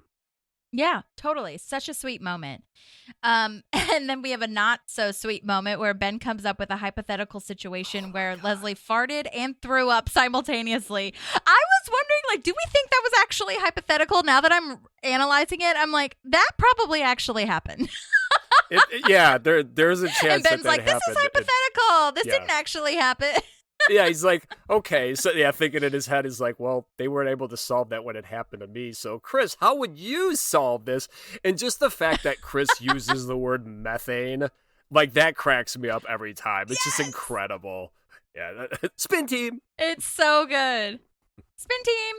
Yes, a great spin. She's overflowing with great ideas. Have you heard her plan about methane gases? That is so, so good. And then this is when he says, like, Ann and me make a great team. And then he realizes that as he's saying it, why shouldn't we be a team in real life kind of thing? And I feel like my brain does this a lot. I don't know if you can relate, but I feel like Maddie and I can definitely relate. Well, I don't know if Maddie, she'll understand where I'm coming from, but I definitely am like saying things before I think about them. And then I'm like, oh, what did I just say? Oh my God, I should probably think like that came out of my mouth for a reason. Like what? It's like the subconscious. Yeah, and it's funny too because like we were talking about, like when we get to have our own time on our podcast, it's like when I listen back, there's certain things I have to edit out because it's just like, it's like, whoa, I said that, huh? So yeah, but yes, there's so many times where I thought I was saying something else, and then I listen back and I'm like, oh, I didn't mean to say that, or like I left out a word of a sentence and I had no idea whilst I was saying it. Or you just forgot how you got to this point and what you were talking about in the first place, so no one ever gets the payoff to what you were talking about. But real quick, this is like kind of what I talked about. I'll take back. I guess like I didn't mean to use the word sleazy for Chris. I would never say that. But yeah, kind of like what Maddie said when like the instant realization, and I just don't like his overconfidence here that it's just like, hey, you're single now, right? So like. And then, because at the end of the episode, he's crushed, like Chris always is. But I mean, like the slightest things throw him off. But he had so much confidence that all of a sudden Anne's going to get right back with me that now it's like, I have to work through these feelings, So it did bug me a little bit that, it's like, oh, well, Anne's available, so I got her. Right. Well, yeah, that was, I think my take on it was like, she's been around, bro. Like, what are just now? I mean, I know now you can like see that because you're working together and whatever, but like it's that, I guess it's the hindsight's 2020 thing. Like he didn't see how wonderful she was before, but I'm just like, bitch, you had her, okay? Yeah. And now she is living her life. Stop it. Get out of here. Well, yeah, he's not used to seeing this side of Ann Perkins because she talked about it, how it's like when they were dating, like you just said, he turned her into him and then got bored with her when, right. So now that he's seeing a different side of Ann Perkins where she actually gets to be herself, he's like, oh, you know what? I kind of like this. So that's so true. Great point. Yeah. And Anne's line of this whole like, yes, I broke up and I honestly can't ever believe we dated when she's talking about Tom. I'm like, it does. And then Chris says, does defy logic. It's like, we've been saying that. Everybody's been saying that for the last like 5 episodes. Hello. Yep. Yeah. I love that. Go ahead. I could go on for hours about how much it makes no sense, but yeah. Yes. Also, random side note, just looking behind them and everything, this place is so crowded. Like, what a wild, huge event for this like small town city council debate. I'm like really in shock by it. I like it a lot though that people are showing up, Yeah, you know what? This is, like, from our point of view, too, this is kind of an easy episode to cover because everyone's pretty much together, so you don't have to keep going. It's like, okay, well, actually, that's not true. I'm sorry. Ron, April, and Andy are but there's 2 stories essentially going on. Exactly. You know what? Let's just cut this whole thing out because everything I just said it's like, no, there's actually 3 stories going on. Okay, but still, I do like that. Yeah. At least everything has to do with the debate. That's exactly what I was going to say. It's not separate stories. Usually the A, B, and C stories are all completely different, and then maybe they meet up at the end. This is all based on the same thing. They're all reaching toward that common goal. Like, yes, no, I totally hear what you're saying, but I also can relate to that. So, anyways. Okay, so this is also it was also kind of confusing to me. I wanted to kind of get your take on it as well, because Anne was the one who kind of built it up and when they broke up, and now she's saying that maybe he built it up. And so I thought that was really interesting that they kind of like twisted it, but at the same time it shows Anne's growth to say this. Like it wasn't as intense or serious as we thought it was, and maybe Chris is like romanticizing it now that, like you said, he's seeing a different side of her. Yeah, I agree, but like kind of like what we just said though, he just comes to this realization so quickly. Because I think, yeah, because I'm where I'm at now. I'm on episode 9. This is episode 20, so it's like I'm trying to remember everything that's in there. Right. Like where I'm at, there's been a couple times where it's like he's maybe getting the like twinkle in his eye for Ann Perkins, but it's like, so I don't know it. Yeah. No, I get it. I think, I think it was just interesting. Maybe it's just more of like from an analytical standpoint of how far Anne has come, because although she's saying that Chris built it up, I don't know if he really built it up. I think it's just like spur of the moment. I think it's like he's just having this idea and making it seem bigger than it is. Not bigger like it was a build up, you know, if that makes sense to anybody. But that's kind of where my head is. So. Yeah. But I mean, he does lead Anne away with his hand on her back, and we see Tom in the background with flowers to give to Anne. And my first impression, and I'm sorry if I'm coming off as a hater towards Tom, because, you know, Tom has his wonderful moments. He just is an insecure person, and I totally get that. But I was just like, Tom, give it up. Like, Anne, what are you doing? Ugh. It's so obnoxious, and it's just another scene too where he just like, you brought her flowers, and it seems to me like almost like a Tom move too, though, so other people could see him bring her flowers. I don't know. It just, I didn't get that, but yeah, I don't know. It just, it's just, I don't know. I think Tom's, I know, and you know what? He's very one note in this episode. It's just him whining. You know, it's just gets old. Yeah, totally. And then he turns it back around at the end. But you know what? Me and Maddie were kind of talking about it as well. And I feel like Maddie had an interesting point where like the pattern is that they do get back together. So if they're going to follow the pattern, like I could see, and Maddie was talking about like how she could see that Tom might think that she will get back with him because they have been going back and forth and doing this whole charade. So, and she does say it's like the last time every time. So like, I could see that, you know, if you're putting it in that perspective, but yeah. Okay. We'll move on from Tom and Ann now. Thank God. All right, so this is hilarious that they're at the donor event and Andy and April are talking to a donor about investing. Andy's like, I recently invested in some shirts at a garage sale. Left those at Wendy's. The economy. Left those at Wendy's. That's great. And I love April's like fancy laugh. The, you know, the ha. Yeah. You know what's awesome? I don't know if you caught this. So like when obviously when the cable goes out, the name of their cable company is called Cable-tastic. Like it just says it right in the middle of the screen there. I never noticed that either. Like since I'm taking notes for this, it's just like, yeah, that's like, wow, Cable-tastic. That's that's what it's called. What a great thing to notice. Do you watch 30 Rock too? I did. It's been a long time. So it reminds me because one of like Cabletown buys GE, and I'm like, Cabletown, that's hilarious. Okay, yeah, I vaguely remember that. I remember the GE thing. I don't know if I remember Cabletown, but yeah, it's another good show. Yeah. Well, and I also had written, speaking of like other shows, April's fancy laugh reminds me of Monica's work laugh in Friends. If anybody remembers that, where she goes to Chandler's work, and like Chandler has a different laugh than he has at home, and Monica has to come up with one to like get through the evening, and it's just freaking hilarious. So nice. Just needed to put that out there.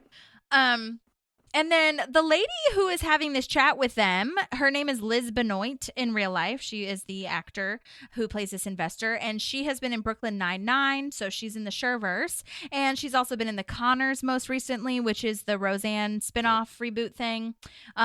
Good Trouble, Grey's Anatomy, The Young and the Restless, a lot of great things. And she actually has sent me some amazing voice memo, so I will go ahead and play that for you right now. Hi there, I'm Liz Benoit. Oh, Benoit, I'm so sorry, Liz. And I'd like to share a little bit about my experience on Parks and Recs. Now, I worked on there, it's been a while. It was 2012, season 4, episode 20, The Debate. And I remember when my agent called me to say, hey, I have an audition for you for Parks and Recs. It's only a couple of lines. I said, look, you had me at Parks and Recs. He knows how much I love that show. And so I went in to read for it. I don't remember the exact location. I just remember there was a narrow stair, like a flight of stairs to the casting office. And Dorian Frankel was the casting director. And she asked me if I was familiar with the show. I said I was. And she goes, well, then you know how the pacing goes. And I said, yes. So we did the scene together. And I felt pretty good when I left, but I was mostly excited about having the opportunity to read for the show. I found out soon, like that evening, that I got the part. I was just so happy about it. I remember calling my husband to tell him, look, I got the part on Parks and Recs. He knows how much I love this show. He was so happy for me. When I got to set, Amy actually was one of the first people I saw. She walked over to me and she said, hey, Tonda. She called me by the character's name, which tickled me. And then she said, so I'm going to be directing. This is my first episode directing, so I may F up. And I was cracking up, but I was like, wow, not only am I on Parks and Recs, but I am being directed by Amy Poehler. I was so happy because I remember when I read the scene, I knew it was with Chris and Aubrey, and I didn't know whether or not I would see Amy.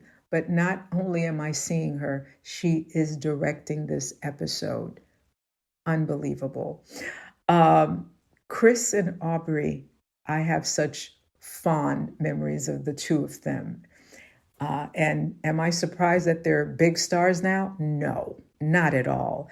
Aubrey, she was one of the first people who also spoke to me too. And it was such a delight because it was like, where are you from? Do you have kids?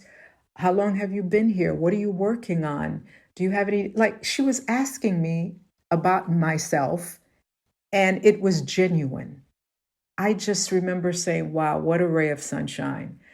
The banter between her and Chris before we even shot the scene, they're like besties, like two teenage kids, just so funny. And Chris, the best way I can describe that man, he was just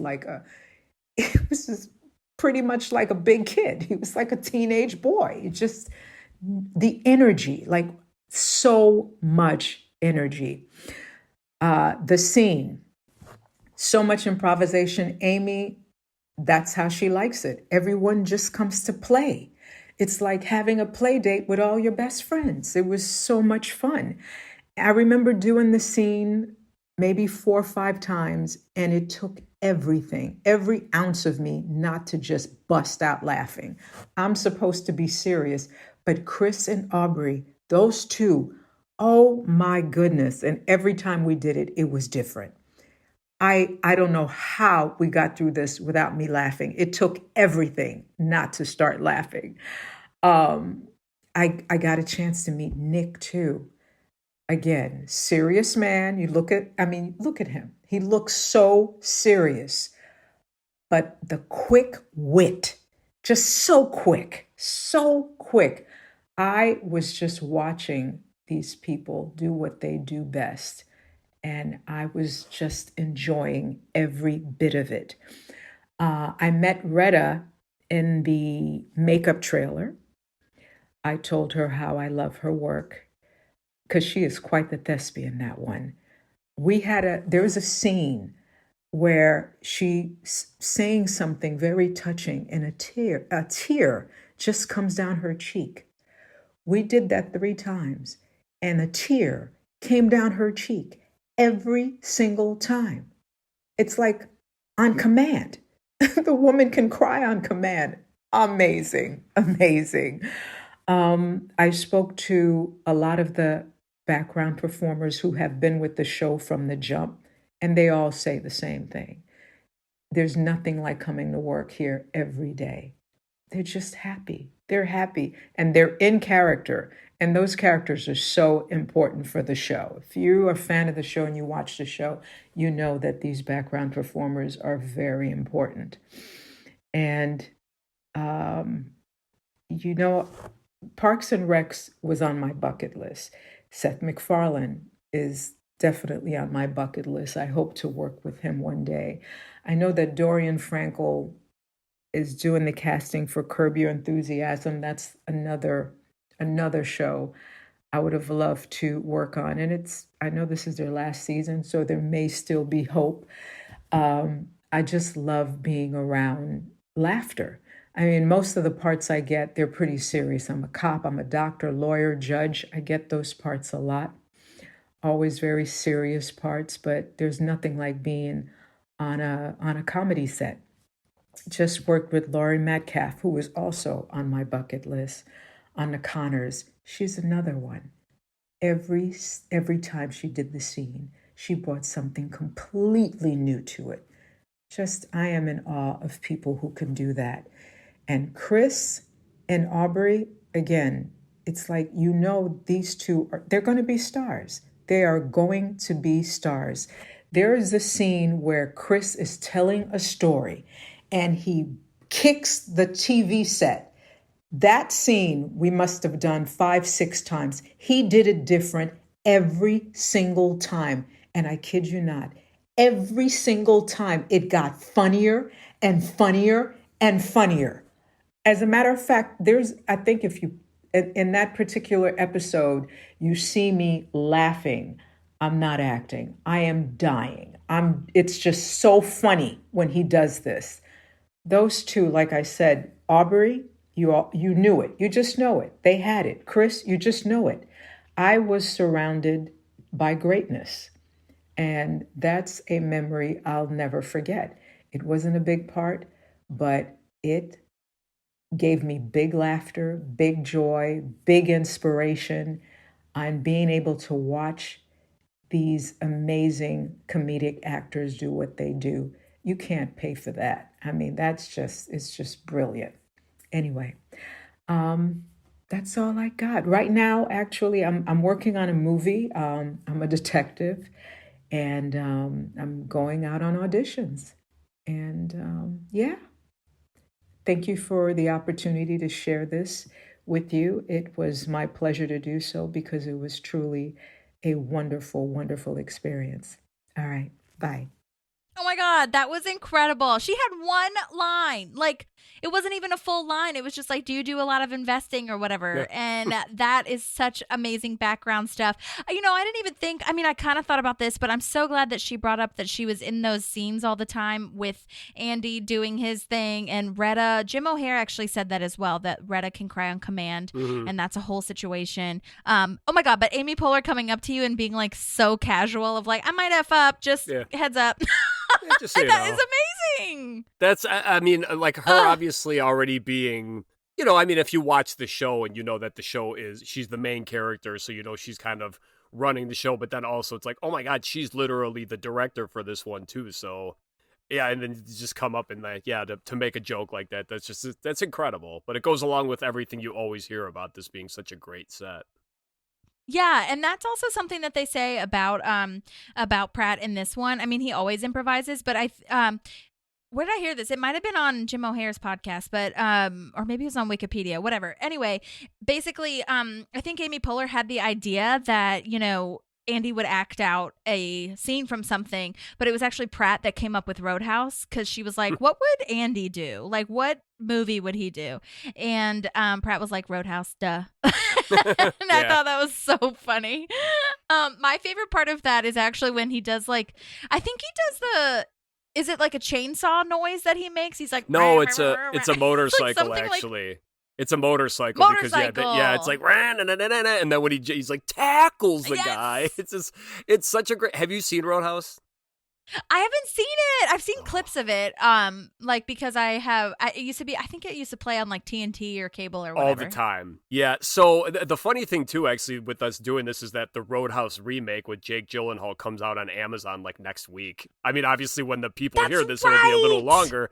But yeah, so that's what this is about. And Roadhouse, the original one, very quickly, I would say, like, because I was a big, like, 80s action kid growing up, so it was one of my favorite ones, but I mean, like, you watch it now, and it's like, it's very much of its time. I mean, it's very sexist. It's very just, and there, I mean, and again, the part where Andy talks about with, like, the throat ripping, like, you see that in the movie, and the part too, where he's just like, I used to boop guys like you in prison. When you hear that in Roadhouse, you're just like, when the guy says it, it's like, that's the most terrifying line I've ever heard. And then one more funny thing. My mom, who, God, she's I don't know her exact age. I'm such a terrible person. Plus, she probably wouldn't want me to say it anyway. But she just watched that Roadhouse for the first time like 2 weeks ago because she said someone at work had mentioned the new movie and was just like, oh, yeah, I want to see the new one. So she found it on like Paramount Plus or whatever and watched it. And yeah, that's what she said. She's like, I don't know if it would still hold up now, but yeah, so it was just kind of funny. But it's and actually Sam Elliott's in it, who plays Ron Dunn later on in Parks and Rec. So a little Easter egg there. Yeah. So yeah, it's definitely Sam Elliott. Oh my God. Yeah, so it's definitely a movie Andy would love. Well, that is amazing. Okay, thanks for the heads up. If I ever do watch it, I'll keep that in mind. And Liz Benoit, thank you so much. I'm sorry I mispronounced your name at the beginning, but Liz, that was an incredible voice memo. So happy that we could hear about that. And I can't imagine just being on set the whole time with those huge superstars. I mean, insane. Even though they weren't superstars then, like if it's a show that you really love, like, and you already know how famous they are, oh my God. Yeah. To you, they are anyway. Amazing.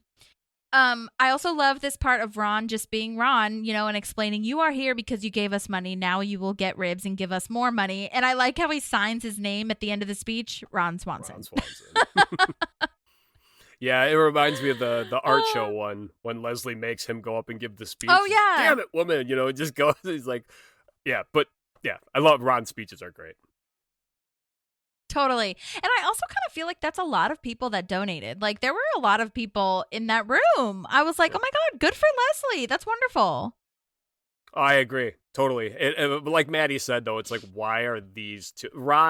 Actually, I don't even know if... I mean, Donna is there, probably for damage control, which is actually kind of funny because in the description, because I just watched this on Peacock, it actually says Andy, April, Ron, and Donna throw a party. Even though, like, in the beginning of the episode, Ben specifically just says April, Andy, and Ron. So, but yeah, so she was probably just there just in case. Well, and it's freaking hilarious that Jerry's nowhere to be found except for at the end holding hands with the nuns. Like, yeah. I wrote that down too because it is so random. It's wonderful. Yeah, he's in the beginning and the end of this episode. They didn't want him to fuck up anything else, then it's already been effed up. You know what I'm saying? Yeah. Let's go hang out with the nuns. Right. And now they forgot to pay the cable bill. We learned that. So they can't watch the debate. Oh, God. And the next part of this, though, this Leslie pump up moment, this is the gif that I use, like all caps. This is the gif I use all of the time. Fierce, power, do it, pump it up. It's so great. And I think this is the first time we hear Sarah McLachlan. I think.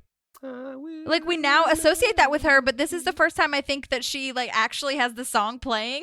I just love that. Yeah. And it's funny, too, because actually in Win, Lose, or Draw in 2 episodes, she does actually box. Remember with Anne? When she's kind of like... Yes. So I just like the kind of foreshadowing almost of boxing from Leslie Knope. But yeah, great song choice. When you hear what it is... Yeah. Oh, you know what? Actually, it's because you're doing the trial of Leslie Knope. Remember how she's listening in her headphones to like pump herself up? Yeah. Did you know that there's a deleted scene that says that she's listening to Eminem "Lose Yourself"? Oh God. That's awesome. I'd love to see her like reacting. It would be Sarah McLachlan. That's hilarious. Yeah. That's a good one. I wonder if that's like the thing in the episode the Harvest Fest episode when they show you when Ken Hotate says 2 different things. One is that like white people love Rachel Ray, and then in another version he says white people love Matchbox 20. And they actually air both Yes. of those episodes, like on Comedy Central. And later on in the episode, there's the Right. marquee one says, like tonight Rachel Ray, and then the other one tonight Matchbox 20. So I wonder if they did like Yes. something like that. Yeah, it's probably just Leslie just doing a bunch of takes of what she's listening to, just come up with stuff, Maybe so. Yeah. Hilarious. Okay, so I thought that it was really interesting too that she says her opening statement twice. I think that's a great little addition to have that be her anchor. Like she already said it when they were measuring the podium. Now he's saying to do it again, get in the character. I really like that. And then this is our first time hearing one of my most favorite things about Parks and Rec, the "love you and like you" line. It's so profound and wonderful. Yep, they say when they get married too. Yeah, exactly. And my friends and I who watch Parks and Rec say that all the time. And I say it to people that don't even know Parks and Rec, but I don't love and like a lot of people that don't like Parks and Rec. So I don't say it to everybody. Yeah. But I just love that so much. Like you can love someone, but not like them and vice versa. So to have both is such a gift. And I just think that's so wonderful to say that to each other. I like the line too, because, before you say I love you, and it's like, just relationships, it's like, oh, I like that person, and obviously when you like someone, that means you're going to pursue them. So yeah, I love that they're saying it's like, yeah, this and that. It's like, I like you, but I love you too. So it's great. It's a great line. I think about that a lot with family. Like I love my mom, and then I think about it and I'm like, you know what? I really like her too. Like I actually like her as a person. If I did not know her as my mom, and she was just out in the wild somewhere, I'd like her too. I think that's so interesting because that's kind of rare, to be honest, which is great. But it's just interesting to think about how with some of your family, you love them because they're your family and you just, you love who they are, but you don't always like them. Yeah. So, oh yeah. Anyway, I just think it's great. Okay, so Linda Montana comes back as our national anthem singer, Denise Yarmley. Oh my gosh, like Maddie said, we interviewed her ages ago when she first appeared, but I am obsessed with her. How amazing to be called back so many times. Like she was in Beauty Pageant first, then she came back for Telethon as the most bookable talent in Pawnee. That is one of my favorite lines from Martin Housley. One of them, the most bookable. Like, what does that say for her? That she's just, I'll take it. Everything, I'll take it. But most bookable talent, so good. Yes, and Linda Montana is so wonderful. Again, I'll post a link to her interview because she's the best. She's also on Instagram, so you can follow her. She does a lot of lassoing. She's been in commercials where she's had to do horse lasso because she used to do that. She did trick riding when she was younger. Amazing. But I have to say, she was the cutest. When I first booked her or got her, that's funny, booked her because she's the most bookable talent. Yeah. Anyway, she called me and she left a voicemail because I think she was trying to set up get more information or whatever because I had emailed her first, and she left a voicemail, and I already played this way back in the day, but this was 2 seasons ago, so I'm gonna play it for you guys again. It is so iconic. Here it is. Hi, Linda Montana here. I was calling you to book a time. Okay. Okay. I guess talk to you later. Bye. And the home of the brave. But I just thought it was so cute that she did that in the voicemail. She was just like, "Brave," and then she obviously laughed it off. But in her interview, she actually does a lot of the singing part of it, not just the national anthem, because she was also trained in musical theater and she did some opera and stuff. And I was like, oh my God, this is so incredible. And she talked about how Amy Poehler, thought to call her back to have this, Pawnee moment, and it's so beautiful, wonderful, love it so much. Mm-hmm. And she sings in the telethon episode too. The sweet dreams are made of this. It's she is great. But the great thing too about the beret, when Leslie puts her hand down and then has to put it back up. Yes. Because she thinks she's done, but it's wonderful. Yeah, and I'll have to go back and listen to the interview, but I'm almost positive, and Maddie can correct me if I'm wrong, but I'm almost positive that Linda Montana herself was not going to do it that long. She was going to do it that a long time, but then Amy as the director was like, can you go on for a little bit longer? Can you just keep keep doing that riff, like keep going. And she was like, I mean, I guess. And so that was all Amy's idea. And then Linda just executed it so perfectly. So it's such a lovely teamwork moment there. So good. Yeah. And that was from April 12th, 2021. Like, wow. What is this world? Time is flying. Damn. So beautiful. Well, that's when she sent the voice memo, not when the episode aired. But yeah. And to do that in front of all those people, you know, like there were so many extras in there. It's kind of crazy. This was I think this was like the biggest amount of extras that they've had, you know? Yeah, I would, other than that, maybe at the end, the Unity concert scene, just when it pans out and shows the people. But yeah, no, I think this is probably more though. And that, but even they that do is after this, you know? Yeah, because they do up to this point, I would say so, absolutely. Because they did like the drone maybe shot Harvest kind Festival, of. but well, even yeah, that, I don't think they had as much. Because when they do the shot at the end where you can tell that's CGI, you know, like when they actually show you the whole thing. But yeah, I would say like one shot all at the same time. Yeah, this is probably it when they just show the crowd. Yeah. Yeah. But we've got everyone here, not just extras. We've got Paul Rudd, who's finally back from his trip to Majorca. We've got Jen Barkley's back. Purd and Joan Calamezzo moderating is incredible, iconic choice. Beautiful superstars. Love it so much. I love how Bobby's looking around the stage like he's a puppy who's lost. And Jen is like, well, it's a win-win. You know, whatever he does will be great for us. Like, you know, he's either going to look sympathetic or he's going to look really smart. And also, do you know how long this is going to take? Like, it's so beneath her. She's so done. Yeah. Well, it's funny, too, because it's just like Ben. I mean, when she asks how long it's going to take, it's like one of those, like, I can't answer this question for you, you know, but it's like, I think it is also her just kind of overdoing it, showing her irritation with this town, you know, just like, ugh. 100%. I also love how Joan just gets more and more unhinged as the season goes on and the series goes on, like legendary newswoman and newly single. See, did you ever get the feeling that Benoit just does not like Joan? Because when she says that, the newly single part, obviously he reacts like most people would, you know, because they're just kind of like, wow, that's a weird thing to say. Obviously, anyone who's not from Pawnee. But yeah, like the episode, the one, the Born and Raised, where Tom and Ben go out with her and she gets wasted. Like, how everything she's saying, he just keeps like she's like, oh, one time, what did she say? Matthew McConaughey said I was cute or whatever. He's like, yeah, that didn't happen, you know. And then the next morning when she comes back and she's like, I'm sorry, I had some bad food. He's like, yeah, that must have been what it is. I just feel like Ben's one of the only people in town that will tell Joan like to her face, like, I don't like you, you know, because like even Leslie. Leslie like idolizes her, and Joan just constantly shits on Leslie, like especially in this episode. Yeah, totally. Oh my gosh. So many thoughts on what you said. Yes, I do think that Ben is just like with Lil Sebastian, though. Ben doesn't quite get like the enamor of some of these Pawnee things. First of all, but secondly, yeah, I think that, oh my God, that scene is so good. Mo Collins, who plays Joan Calamezzo, is freaking phenomenal. She improvises so much, and she has that whole experience with like sketch comedy and stuff.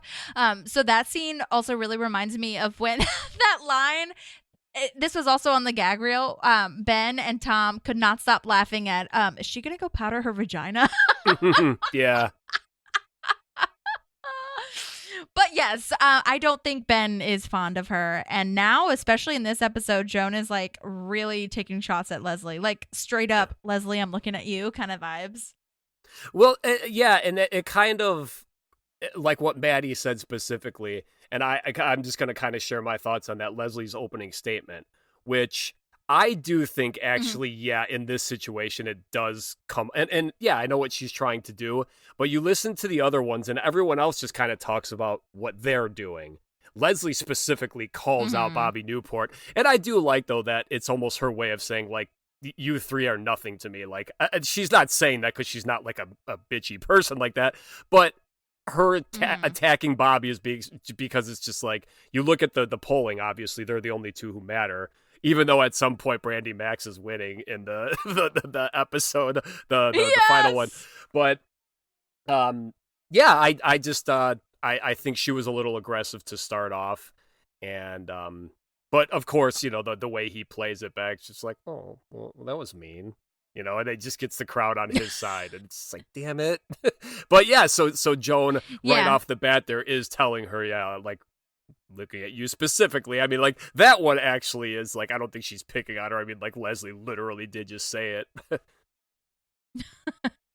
Yeah, I think it's interesting because I feel like if any of the other candidates had done that, no one would have cared. It wouldn't have been as big of a deal. But because it's Leslie doing it, I feel like and I'm not just saying this because I'm a Leslie stan, or maybe I'm subconsciously doing that. I don't know. But I just feel like what she did was what every political person does in a debate. But I do see that side though, where, because when she was practicing, a part of me almost wonders if she added in that last line, because when she's practicing those opening statements in the first 2 times she says it to Ben, she adds that last line of Bobby Newport thinks he can buy it. She didn't say that in the, like, when she was prepping, like when Ben's like, say your opening line. And so I thought that was really interesting that she adds that on the actual debate. But yeah, she definitely was the one that attacked everybody as opposed to everyone else saying what they were going to do. But she comes straight out the gate because she's ready, I think, so much.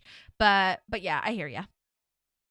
I will say the rest of these candidates are amazing. First of all, we finally meet them.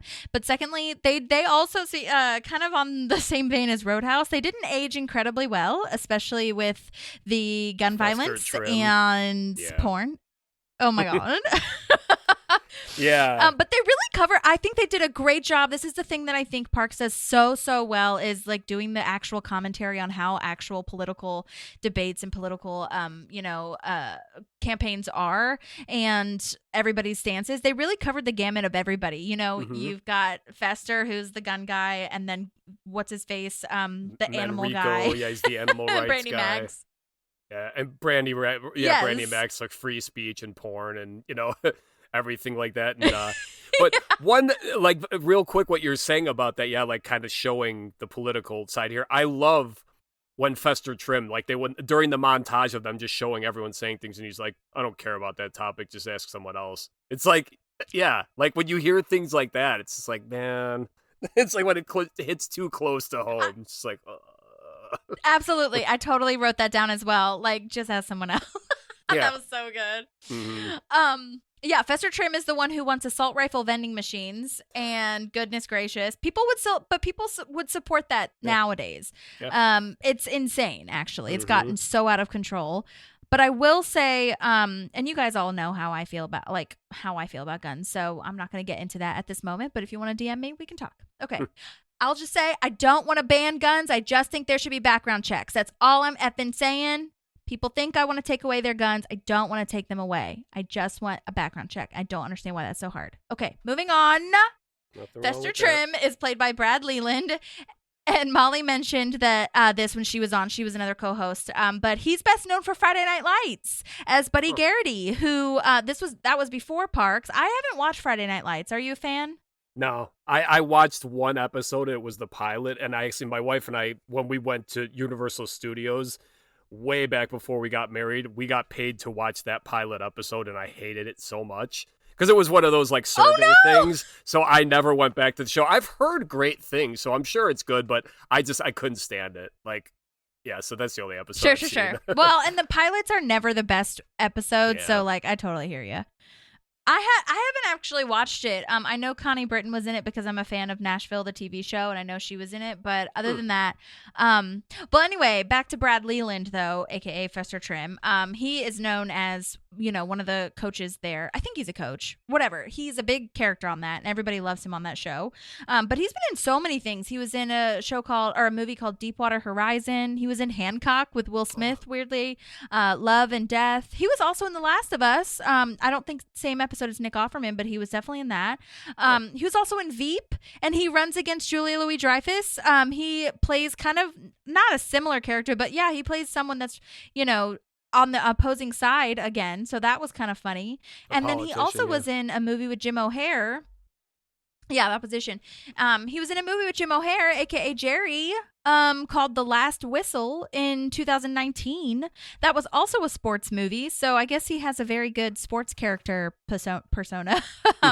But lots of like Southern vibes, which is really hilarious. Yeah. But sadly, he he sent me, he was so sweet. I reached out to his agents and he sent me this like 15-minute long voice memo thing, but the audio was like unlistenable. You could kind of hear it and it was like going in and out, and he knew it was bad. He was just sending it to me so that I could like see it. And I'm going to try to listen to see if I can pick anything out, like, but I could it was hard to make out. I'd really have to sit down and make sure that I was like listening to pay attention. But he's going to send me another one. He's like working and doing a bunch of stuff right now, so he's not able to do it at this moment, which was kind of sad, but I'll definitely make sure he gets that to us, cuz I'd love to hear any stories that he has, you know? Yeah, absolutely. Could we point out too real quick the guy that the woo the guy, you know, like for yeah, and then for Brandy Max, just when she says she's been in like 400 movies just this year, woo, the same guy, and he always like sits down, just like that's awesome. I love that. I wonder who did that. Like, I wonder if he was an extra that just got like promoted, or if he was part of the crew, because you know they do that all the time. Actually, the guy who walks by and says like 3 minutes back or whatever, when they're on a commercial break, that's a crew member of Parks. Like, okay. So I wonder. Yeah, it makes sense. I mean, it's got to be a lot easier than hiring people. Yeah, just throw them out there. Yeah. Woo! I love that so much. So good. So funny. And he's always the only person. Okay, then Yes! I know. And everybody, like, some people are looking at him, but some people are like, oh, that's just him. Okay. Then we have Brandy Max, our amazing Mara. That's her name in real life. She's amazing. I will link it in the show notes where we interviewed her as well. She is so sweet, wonderfully nice. I'll also tag her on Instagram. She's done a ton of new stuff. And I will say, in that interview, I actually messaged her because I've been watching the Golden Girls lately, which is so random. My wife's one of her favorites. Oh my God, it's so good. Well, she basically said, Mara basically said, she looked at Brandy Max as like, what if Betty White's character was a porn star? And the more I watch Golden Girls, it's so true, because they're so genuine, a little bit airy, but for the most part, they know what they're doing.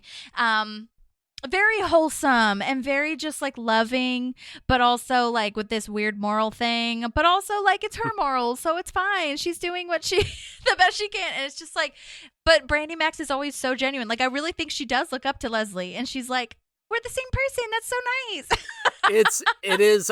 That's in an episode too, where Joan is being so, you know, obviously condescending and rude to Leslie. And Leslie's not being mean or like that to Brandy, but it is funny that you do see how much Brandy looks up to Leslie, and then Leslie looks up to Joan for whatever reason that is.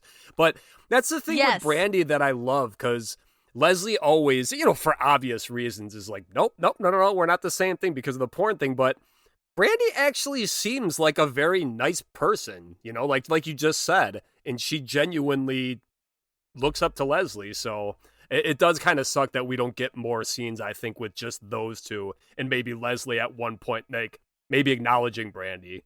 You know, obviously she would never approve of what she does for a living, but you know, just the fact that she like owns herself, you know, like she's whatever. Yeah, absolutely. Oh my gosh, amazing. She actually sent a few voice memos, but they were through Instagram. So I'm going to see if I could pull that up and see if you can hear them, because I don't know how to download them or you can't download them. So I'll see if I can play them manually. But before I do want to mention that she's been in a ton of stuff, and she has a new project out called Sunlight, and a couple of upcoming other projects. She was on a Disney, I think it was Disney. She'll talk about it in her voice memos. So I will tag her IMDb so you can keep out an eye for those. Let me just see if you can hear these.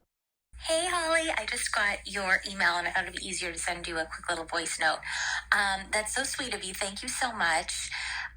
Did we promote the short film?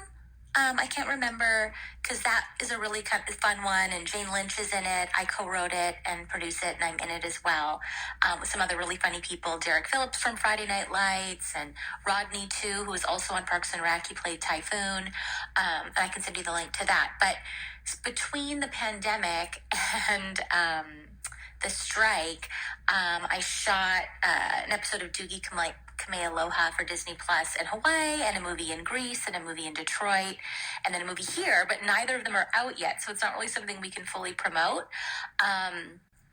But wanted to keep you posted. And then regarding the debate episode, I'm trying to think if there's any fun anecdotes about that one.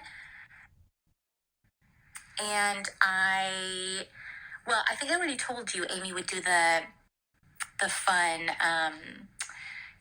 dance parties in the makeup trailer during lunch breaks, which that was definitely during the debate, which was really fun with the whole gang. And I guess when I got there, we shot at UCLA, and I didn't know we were going to have a full audience when we were, on the podiums, and it was like 300 extras. So that was like, I was like, ooh, okay, it's a lot of people, but it was really fun. And that was the one, actually, I told Adam Scott, I'm like, oh, you spoke at my graduation from the American Academy of Dramatic Arts as Jennifer Coolidge. And he's like, no way, Paul Rudd spoke at my graduation. So it was a cute little triumvirate. Forgive me if I'm repeating stories we already talked about on your podcast, but those are kind of the only anecdotes that are immediately coming to mind. I think, Catherine Hahn was making fun of me having a crush on Pauly D at the time, which is very embarrassing now. But everyone was so sweet. It was so much fun. And yay for the debate episode. It's one of my faves. And that was actually the one.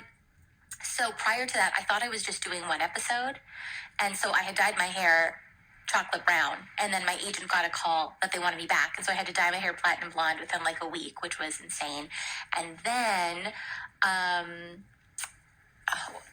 and it was just such an honor because Amy, wrote and directed that episode. So she essentially was in charge of bringing me back, which was so exciting and meant so much.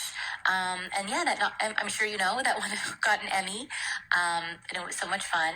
And I'm trying to think if there's any other little tidbits. If I think of anything, I'll let you know. But that's it for now. Hope you're doing great, and talk soon.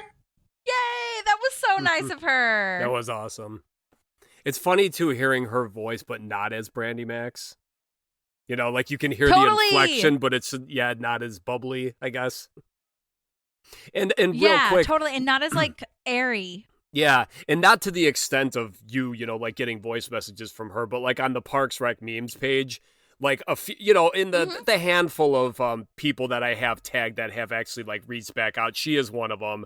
Mo Collins was another one. Speaking of her, like those two, and again, I've only spoken with them through like a couple paragraphs here and there, but yeah, just even them, like just getting back to me, just on Instagram, like, hey, thanks for tagging us in this, but it is awesome. So yeah, she's been nice there as well, I can say. Totally. Yeah, she's a real one. That's for sure. So good. So good. And I totally forgot about the like Adam Scott speaking at her graduation and then Paul Rudd speaking at Adam Scott's graduation and the chocolate brown hair having to dye it back. Like that's so wild. But yes, I'm so excited to tag her and all the stuff. So you guys have to follow all the new projects. But yes, thank you so much, Mara. That was incredible. Yes. And she says, Brandy Max says that she produced and starred in over 400 adult films this year alone. And that's how she can relate to politics. And this is where this is where the woo guy comes out. I mean, look, say what you will, but producing takes a lot of work and scheduling and logistics. So she's a business lady. Okay, I'm just saying it. Absolutely. Get it. I love this line too of just like Leslie, I know what it's like to be the only woman in a room full of men. It's like, well, no. And then that's when they pan out and you can see that they're wearing like the exact same outfit. It's wonderful. Yes. Yes, and they did that on purpose, as you just heard from Mara or Brandy Max herself. Like, they really wanted her to look exactly like her. A suit that's pretty similar. So funny. The hair, too. Yeah, it's great. And then we've got Manrico de la Rosa, who is the animal activist, and he is played by Gary Carlos Cervantes. He is so precious. Apparently, he's in 2 episodes of Parks. He's in one with the William Henry Harrison guy. Which part? Do you remember that episode? I don't even remember that. It's in season 7. It's like one of the worst episodes. It's just not a very good one. But anyway, I can't remember exactly why, but they're talking about where they need to allocate money. And he's talking about how he wants it to go to like the ants of the world or whatever, because like in 500 years, they're going to. So Leslie's asking him, she's like, so your problem is going to take about 500,000 years to basically it's like what he wants money for is so ridiculous, but it's in line with his animal rights thing. So that's great because he's trying to save like ants. ANTS. Yes. Oh my God. Now I'm remembering this. Yes. Okay. And yeah, that was the episode with like the fight with Grizzle or whatever, where her and Ron are in a fight or whatever. It's part of that. Yeah, it's part of that arc. Yeah, it's again, season 7 is say what you will, but I mean, like, yeah, that's even on IMDb. That's I think rated as like one of the lowest episodes. It's just kind of there, but it's got some moments. Yeah. So. Yeah. It has its moments. I don't know. I haven't gotten there yet, so I can't speak to it. I mean, I've obviously watched it, but you know what I'm saying. Like, I haven't analyzed it yet, so. Absolutely. But this guy has been in The Good Doctor, There Are No Saints, like a bunch of other things. He actually emailed me back. He was saying that, like, his making a voice memo didn't seem as, like, natural to him or something. So I was like, I'm so sorry. I don't have any room in the schedule to, like, hop on a call, but, like, can you just send us, like, an email of what your memories were? But so hopefully he'll get back to me. I'll follow back up with him, but he was great. We like him a lot. And then this is where Leslie's making her opening statement. And it definitely backfires. Bobby just comes off looking nice, like a little puppy that got his feelings hurt. And, you know, like you were talking about, his opening statement is that he just wants his dad to think he's doing a good job. And the looking at you, Leslie thing comes up. Just so crazy. Also, did you see the title card that under Bobby's name that says he's the SVP or Senior Vice President of Sweetums? I did not see that. No. Oh my God, I've never noticed it before. And I was just, kind of like you with Cable-tastic, I was just noticing it for the first time ever. And I was like, he works / has an executive position at Sweetums? Yeah. What? That is funny. Like, I just have to say it because I probably won't be on that episode. But yeah, later on when he wins and purred happily, like, tight, it's just like, it's like Sweetums era, an amateur go-kart champion, Bobby Newport. Yes. And now SVP, I guess. Oh my God, hilarious. I thought it would have been nice. I just had to point this out it would have been nice to have Nick Newport Sr. come back and like be in the audience or something. But honestly, I guess it makes sense that he wasn't because he doesn't support his son. So it's okay. Well, also he dies in the next episode, so he's probably in terrible shape right now. Remember in the bus tour episode? Yeah, like when what's her name? Fair.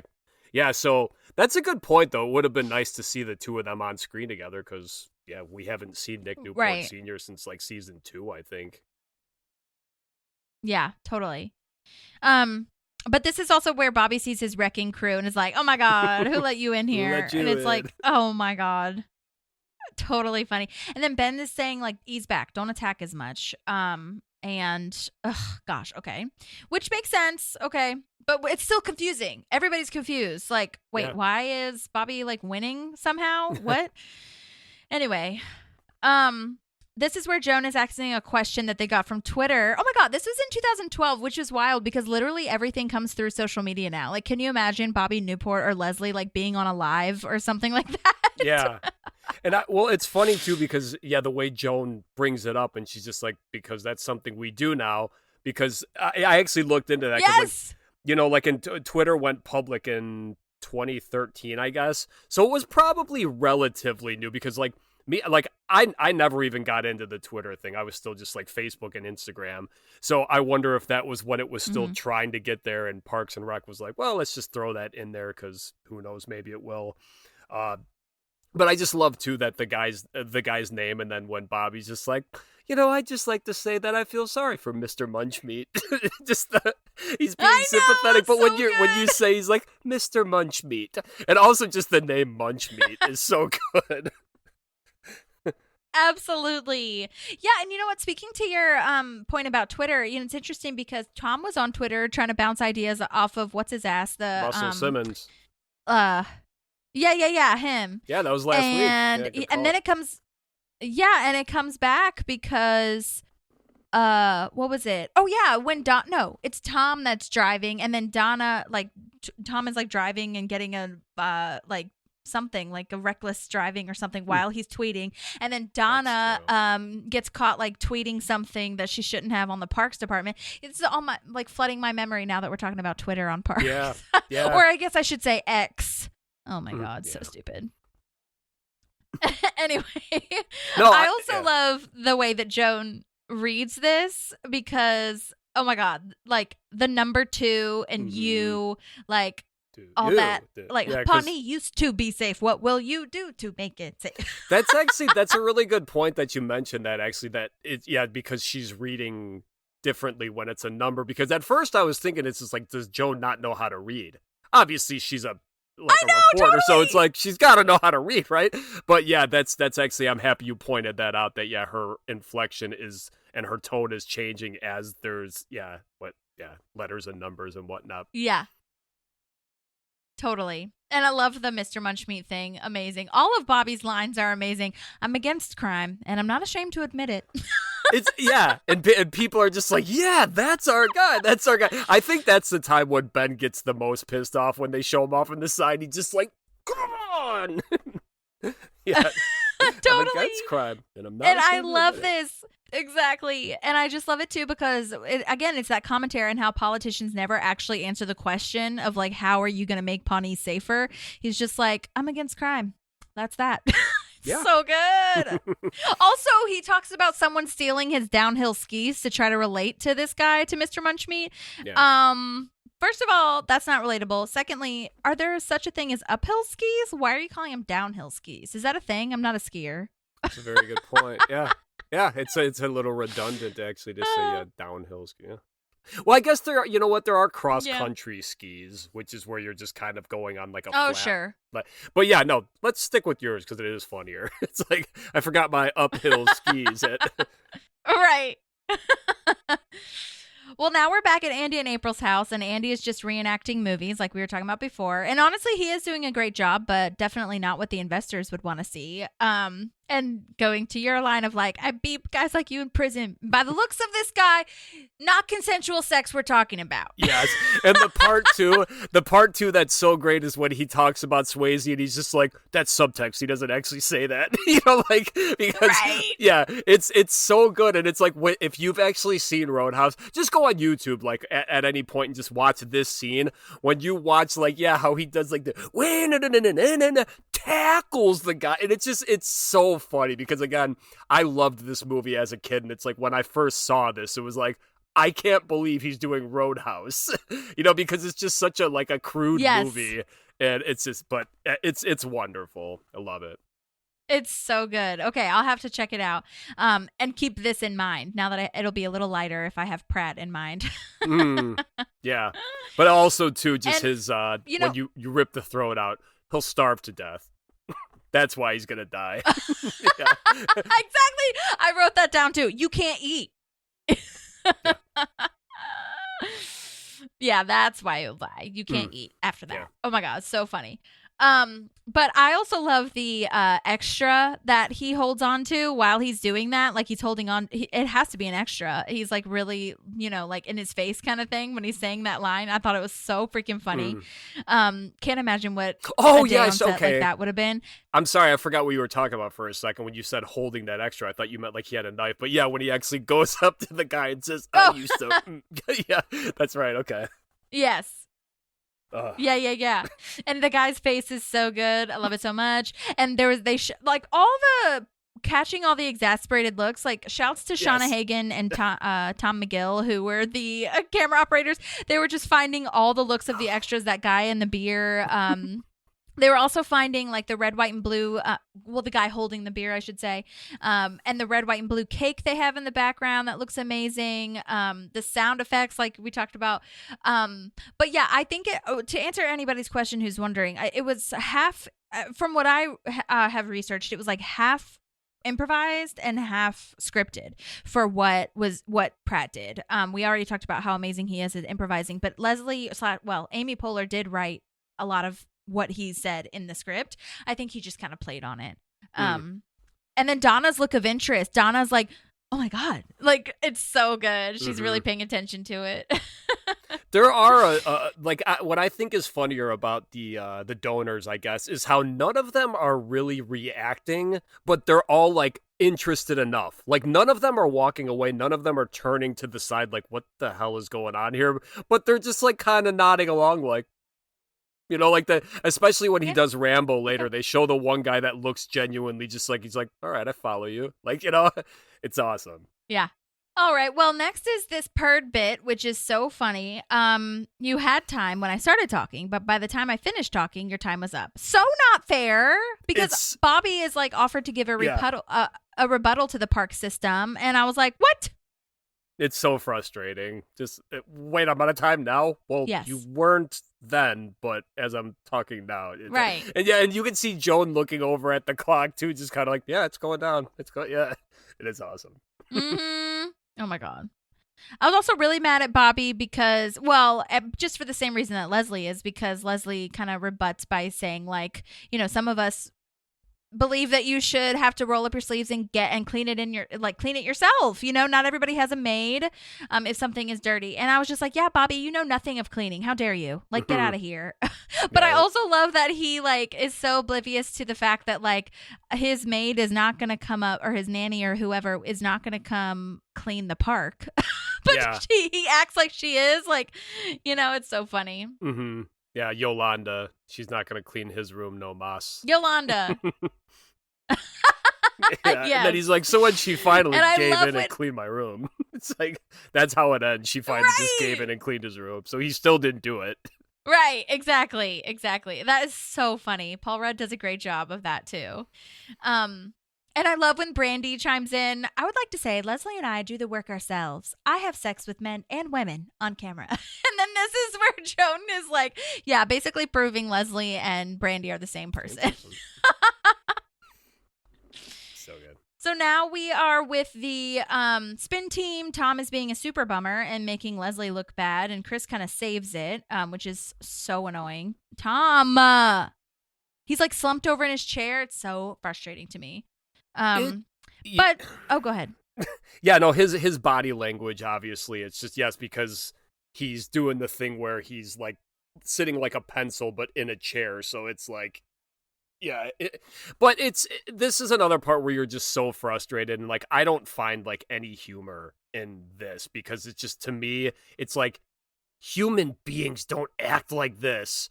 And I mean, like, that's so it's just it's hard to watch, because it's like you love that Anne's just like, excuse me, and like has to do this in front of all these people who are clearly just watching. She just again manhandled him and kind of pulled him off to the side.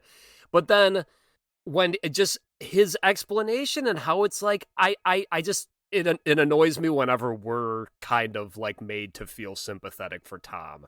You know, like how Anne's just like, oh my God, just kind of like, you're such a lovable doofus. You know, like one of those, and it's like, oh, I hate this.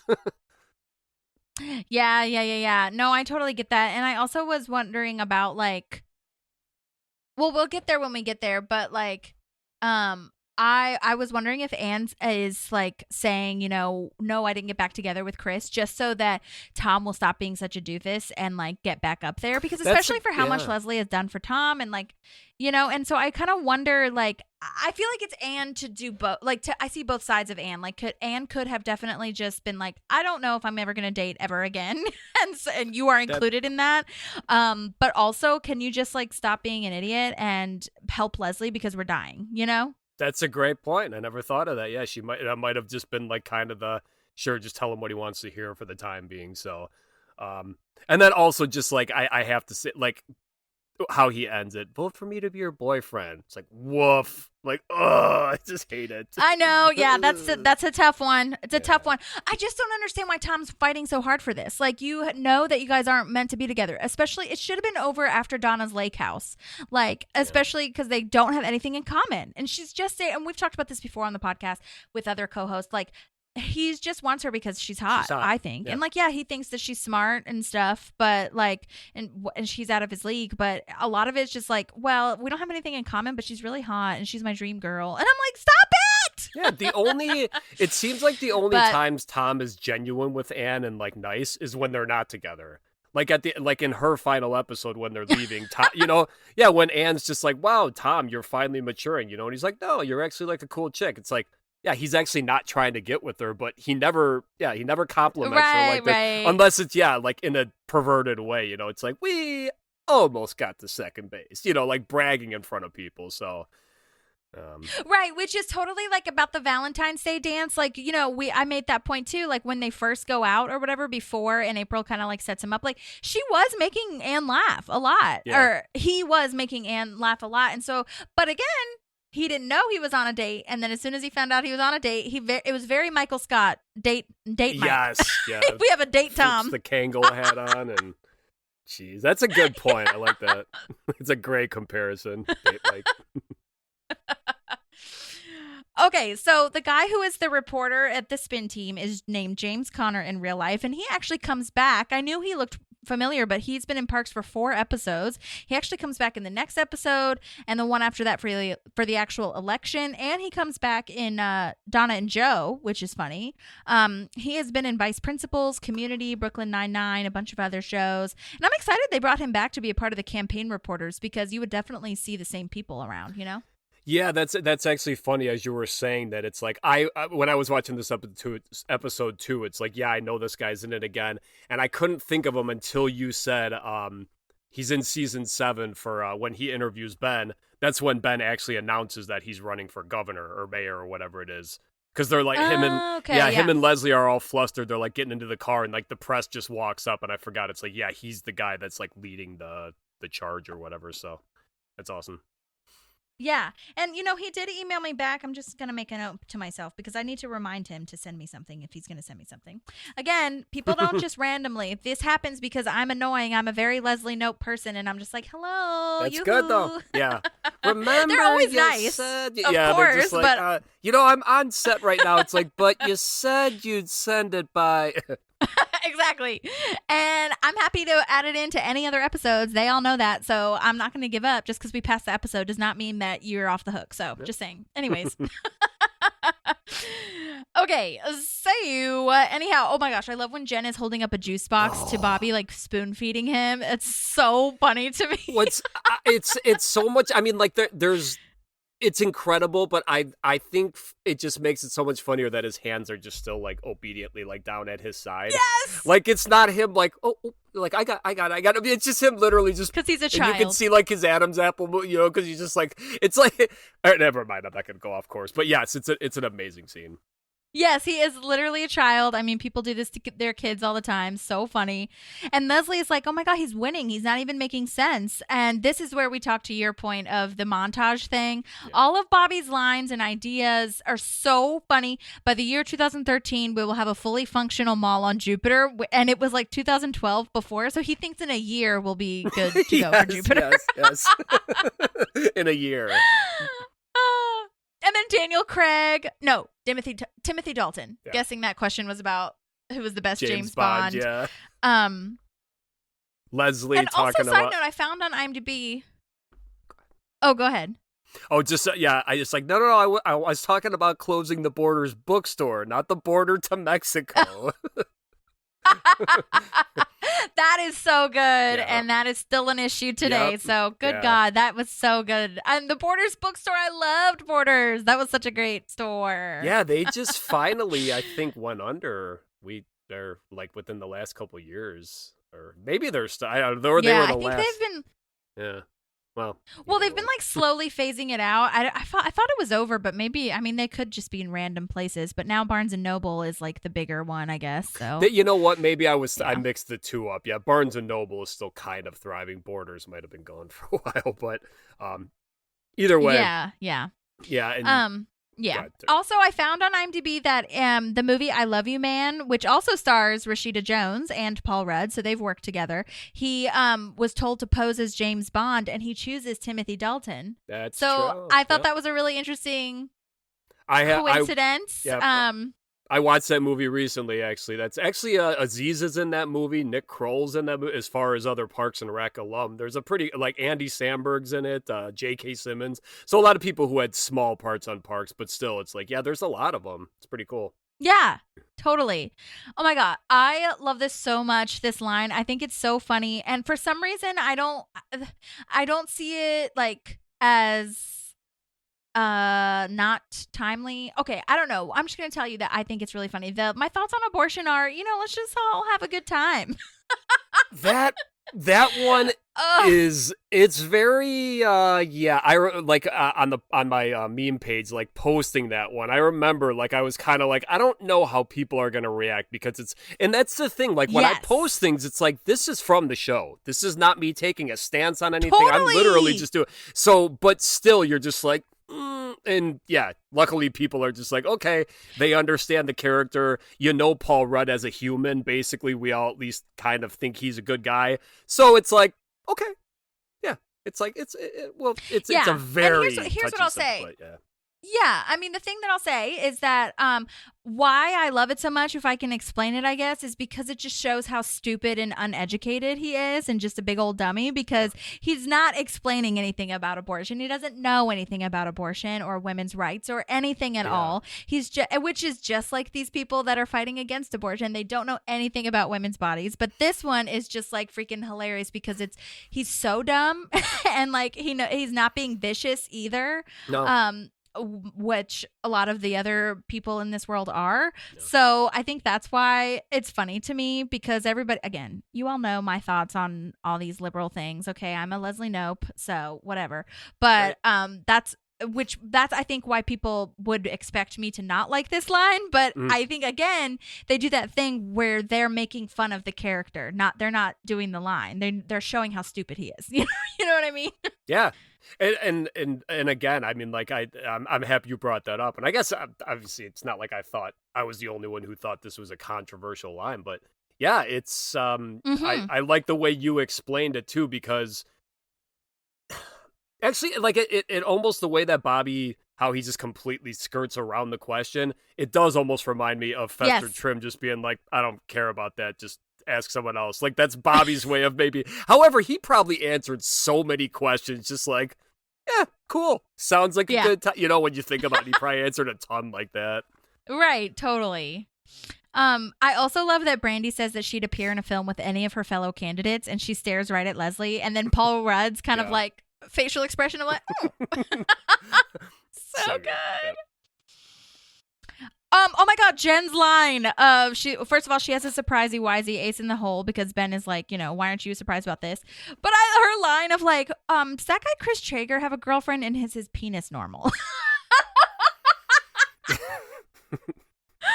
Oh my God. And then Ben saying, stop talking. It's so good. And it's such a different, like Maddie said, it's such a different character for them because, they were on Step Brothers, and Adam Scott was more like, their characters were kind of swapped, I feel. Yeah. Good point. Yeah. So funny. And I also wanted to point out too, I listened to an Adam Scott on a podcast one time, and he was saying that he's not like the biggest improviser. So Parks for him was not really like everybody else. Like, he was not, this master class like Amy Poehler and Pratt, like just improvising the shit out of everything. He kind of had to really work at that. And I think that started with Step Brothers. So I think that's just such an interesting like character arc for him, because as the show goes on, you can totally tell he gets a little more comfortable, like making up lines, doing facial expressions, like that might not look scripted, if that makes sense. So it's really lovely to see, Yeah, no, I agree. Like I said, he's my favorite character. So, and that's like listening to Parks and Recollection. Yeah, when you hear them say it's like, was this script or was that script? It's kind of like listening to Office Ladies, because people ask so many times. It's like, was this specific thing scripted? So, I don't know. They all play their part so well, though. I mean, like when it's something so minor as like, almost like everyone calls it a gym look, to the camera, but Ben does that occasionally on Parks and Rec, and it is weird because it's like, how do you direct that, or just to do it so well? Yeah, totally. But yeah, that's cool. I didn't know that about him, that he was just like kind of like, yeah, he does it frequently. I feel the gym look. Okay, so now Andy is performing Rambo, and Ron is going to steal the cable. He climbs up the cable pole. I have no doubt that cable pole, rather, and I have no doubt that Nick Offerman knows how to do this. Like, no doubt. And he happens to have all the equipment in his trunk. Oh my God, amazing. I love that when he changes for one, which is great. Like, he puts on like almost like a lumberjack outfit, and it's funny because he's up there. I don't recall the song he's singing, but I love that when you hear like the police sirens, he hugs the pole and like gets closer to it just in case it's going to pass. And I also love that his outfit essentially matches the pole.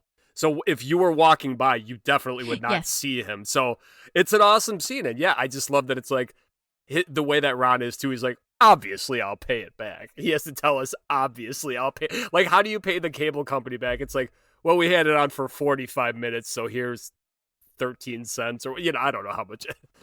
Yeah, he hands like a piece of gold, like he slips it in their drop-off box or something. The cable company. He's like, for this date, that. It is funny too, because when April comes up, and I don't think we mentioned that actually when we talked about Andy doing Roadhouse, how she just asked, or maybe you did, I'm sorry. But yeah, how he's kind of like, what do you want me to do about it? But then you find out it's like, well, he knows exactly what he's going to do about it. It seems so outlandish for him to be asked, how am I going to fix the cable? But he could do it. No, I didn't mention that. Because Ron, can you do something? But he's singing, to answer your question, he's singing Line Man, Wichita Line Man, which is by Glenn Campbell, for those that want to know that or didn't know. And that's when the siren goes by. And Nick Offerman's voice is not bad. No. And the Wichita Line Man. And it's actually about, yes, it's still on the line. But yeah, that song, Glenn Campbell, was inspired by people that actually do that as a job. You know what I'm saying? Like the electric lines and wires and stuff like that. So, very fun. Okay, now we're getting to the ace in the hole, and he says, what's his name? Bobby Newport wants to run this town like a business, and Leslie, oh my God, I wrote it wrong. Leslie is, quote, anti-business, which she's totally not. Like, that's such a freaking lie, whatever. Well, it's a weird line because they do it so quickly and she doesn't respond to that. I never understood that line. Like, it comes out, it's almost like she accepts it. It's weird because he's like, she has a very anti-business agenda, and you don't, or maybe the way they filmed it, they just didn't show her make a face like, that's not true. So it's kind of weird that she just like lets him, or it's just the way it was filmed and they just didn't have time to, I don't know. Yeah, but I or agree, it's just like how they portrayed a. Yeah, or it's just like the way they portrayed a debate where, like, you say lies about your opponent that you don't expect them to like come back to or whatever. But anyway, his ace in the hole though is that Sweetums will have to move to Mexico if Leslie wins, and I just love the brilliance of that line. I bet I could get them to stay. Like, it's not even a guarantee, but I bet I could talk to them. So, yeah, and I love that it's like, so Bobby, even if you win, it's like there's a possibility that, like, hey, Bobby won, but we're still going to Mexico. So, yeah, it is funny. He's just like, I bet I could get him to stay. It's right. And the sponsor of the debate is Sweetums. That's so good. Another commentary on how big corporations are sponsoring politics and all these things. And that line of like, Sweetums is Pawnee's biggest, provider of jobs and, oh my God, and candy. We would lose candy. Yeah, I love that. Yeah, that's part of Bobby's threat too. It's just like, and people won't have candy, as if Sweetums is the only place that, with candy. But it is still great that it's like, oh, well, they'll lose their jobs, but also we won't have candy. Right.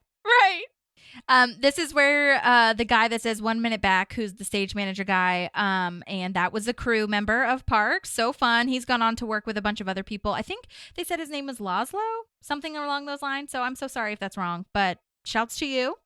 And Leslie saying, I want to attack him. And Ben's kind of freaking out. Like, he can't handle it. And this is another, again, brilliant display of their teamwork, like how well they work together, balancing each other out, because he's like breathing hard, going crazy, his veins popping out, and she's calm, whereas before he was the more calm one.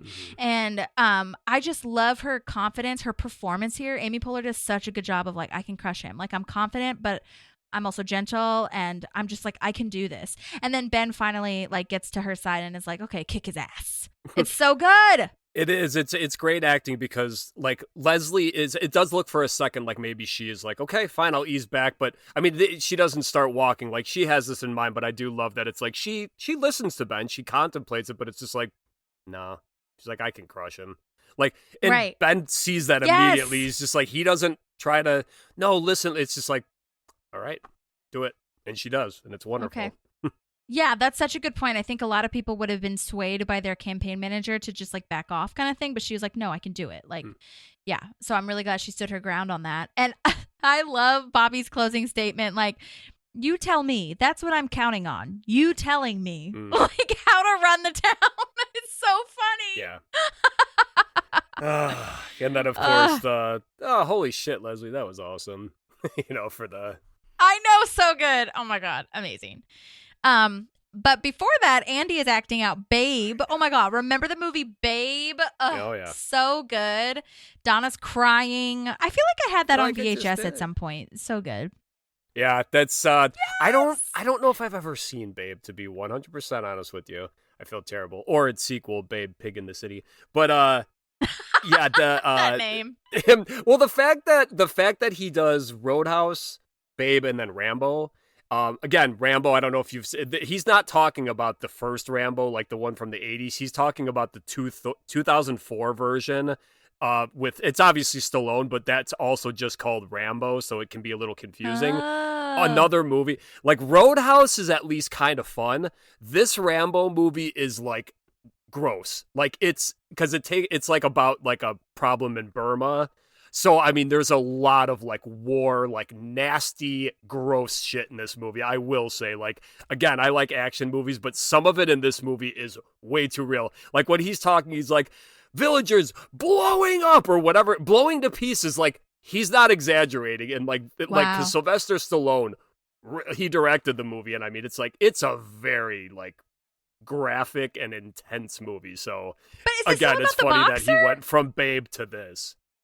No. No, that's Rocky. Oh, Rambo is Stallone's other character, like his. Yeah, you're just like, wow, how do we go from boxing to this? That is hilarious. I had to think for a second. I'm like, up the wait, steps. you know Rambo, right? Isn't he in Philly? Oh, God. No. Yeah, Rambo is his other iconic 5-letter word character. That's so funny. God. Oh, yeah. I'm not watching Rambo then. Never mind. Yeah, no, that it's tough to watch. It's a brutal movie. It's like shot well, and there's like money behind it, but yeah, it's just kind of like, fuck, dude. It's like, it's a bit much. Good to know. Okay, good to know. Yeah. Everybody be aware. Oh my God, that is so hilarious. Okay. Wow, learning a lot. Okay, moving on. Yes, back to your point though of when Donna's like, I feel like I just did after he says you should really watch it. It's also hilarious that like juxtaposition, like why these two crazy action movies and then Babe. That's so funny. Okay. Yeah. Anyway.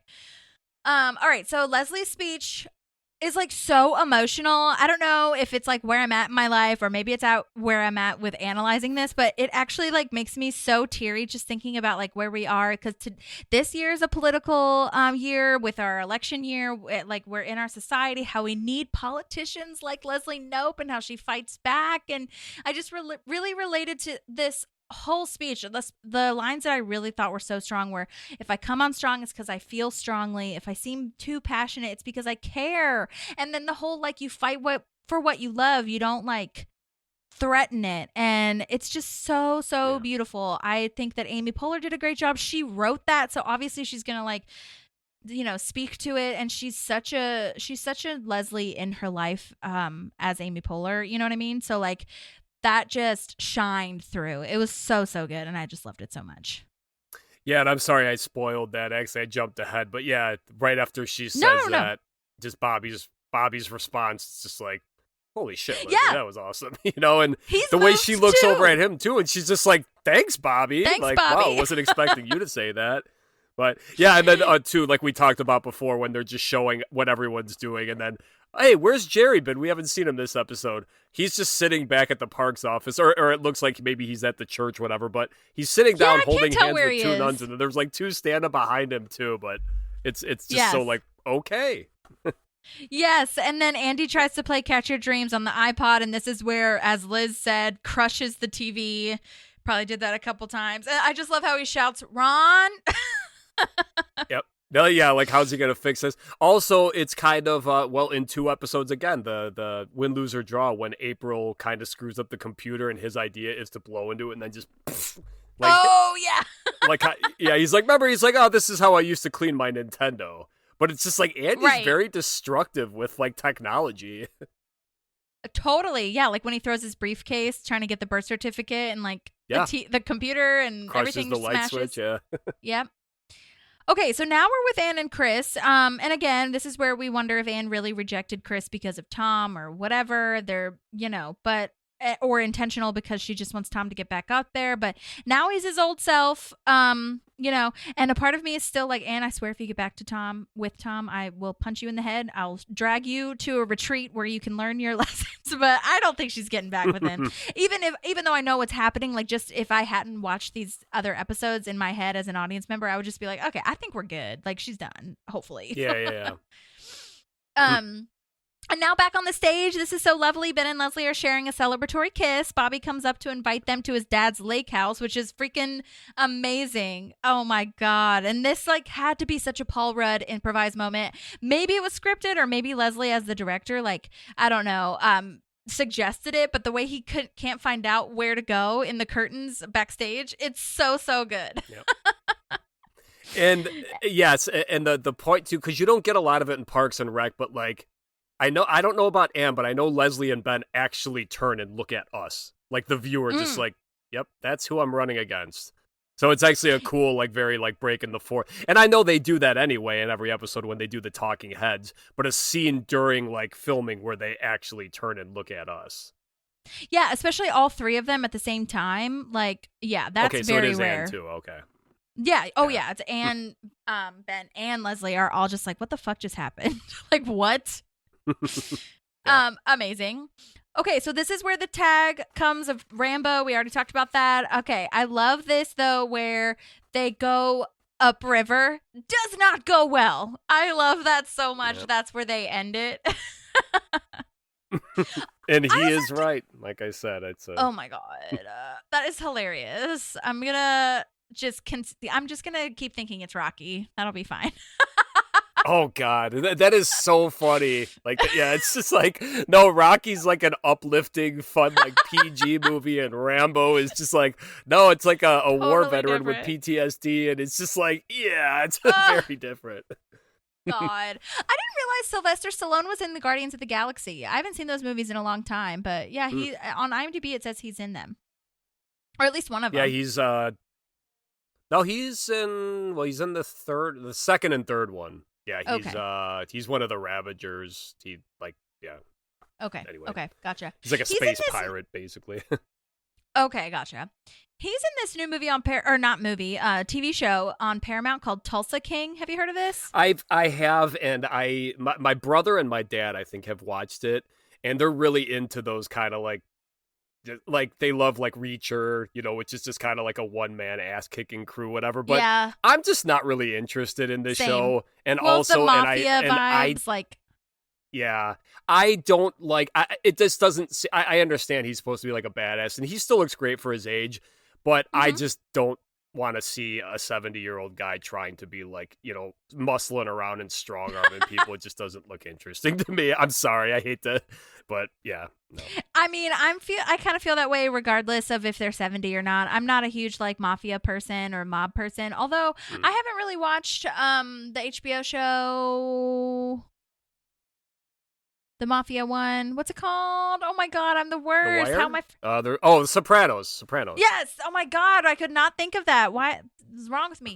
But I've heard that's a really wonderful show, so I need to start watching that. But yeah, it's just like I can respect it, and I'm sure that so much goes into those shows, especially with like explosions and fight choreography and all that shit. But yeah, anyways, but that tag is great, and my final thoughts on this episode are just like that speech is so moving and so beautiful. And if I had not seen the last two episodes of this, I would just be like, oh my God, that was an amazing episode. I can't wait to see where she goes now, because I mean, Paul Rudd is just like fucking crazy, and you're like, he could win, but also I really love that she kind of tipped the scales, and Jen Barkley, we didn't even talk about that, like, but Jen Barkley was like, oh my God, like, I can't believe I'm representing this dumbass, like. Yeah, and she said earlier too, when she actually says to Ben, she's like, hey, like after a rough start, it looks like your girl's doing pretty well. So she's actually kind of, maybe feeling a little bit of the burn, even though she does have the surprisey wisey. But yeah, at the end, when Bobby essentially tells her, hey, you just won the debate, and she's just kind of like, oh, shit. Right, totally. Oh my God, so good. But yeah, okay, well, that was the debate. If you have any other questions, please let us know. And obviously, I will follow up with all of these other characters so that we can hopefully get a little bit of their memories and things like that. Don't forget to rate and review both of the podcasts, Park Pals Podcast on Instagram, Citizens of Pawnee, or the Parks Rec memes. I'll tag both of them. We just want to spread the word so much. It's so funny how like random people will like comment on either TikTok or Instagram, and I'm just like, oh, okay, I guess it is reaching some people, even if it's just one person. It's so wonderful. I love it so much. It's so much fun, and that's why, like, and I probably talked about it last time I was on, but when you reached out and like just how genuinely like excited I was just to talk about someone who like loves the show as much as I do, because I have people in my life who I've gotten into the show, but those are most of the people who listen to my show just to kind of support me. But I think even them, it's like, dude, I still can't hold a conversation with you like this. So on Instagram and on the socials and whatnot, people, like on the Park Truck meme, like actually, and I know this episode is going to be long past like when people hear this, but I just started. Actually, you should check it out, Holly, on the Instagram. I'm doing like a March Madness thing now. Oh, I voted today. 32. Oh, awesome. Cool. All right. So yeah, I've done them before, but I've only done 16 characters. So I'm doing 32 for this one. So wow. Yeah, and it's just the side characters because, obviously like putting like Ron and Leslie in there isn't fair. So yeah. But I'm pretty sure, and I'll call it now. You'll see in a week or whatever, Ben Schwartz will win. John Ralphio, I bet. Oh my God. Okay. Yes, for those of you who are unaware of what we're talking about, it's a March Madness moment, except for it's with all Parks characters. And what was hard for me was what was it? Who did you put against Dr. Harris? You put someone against him, and I was like, oh, it was, that was a tough one. I think it was Jen Barkley, actually.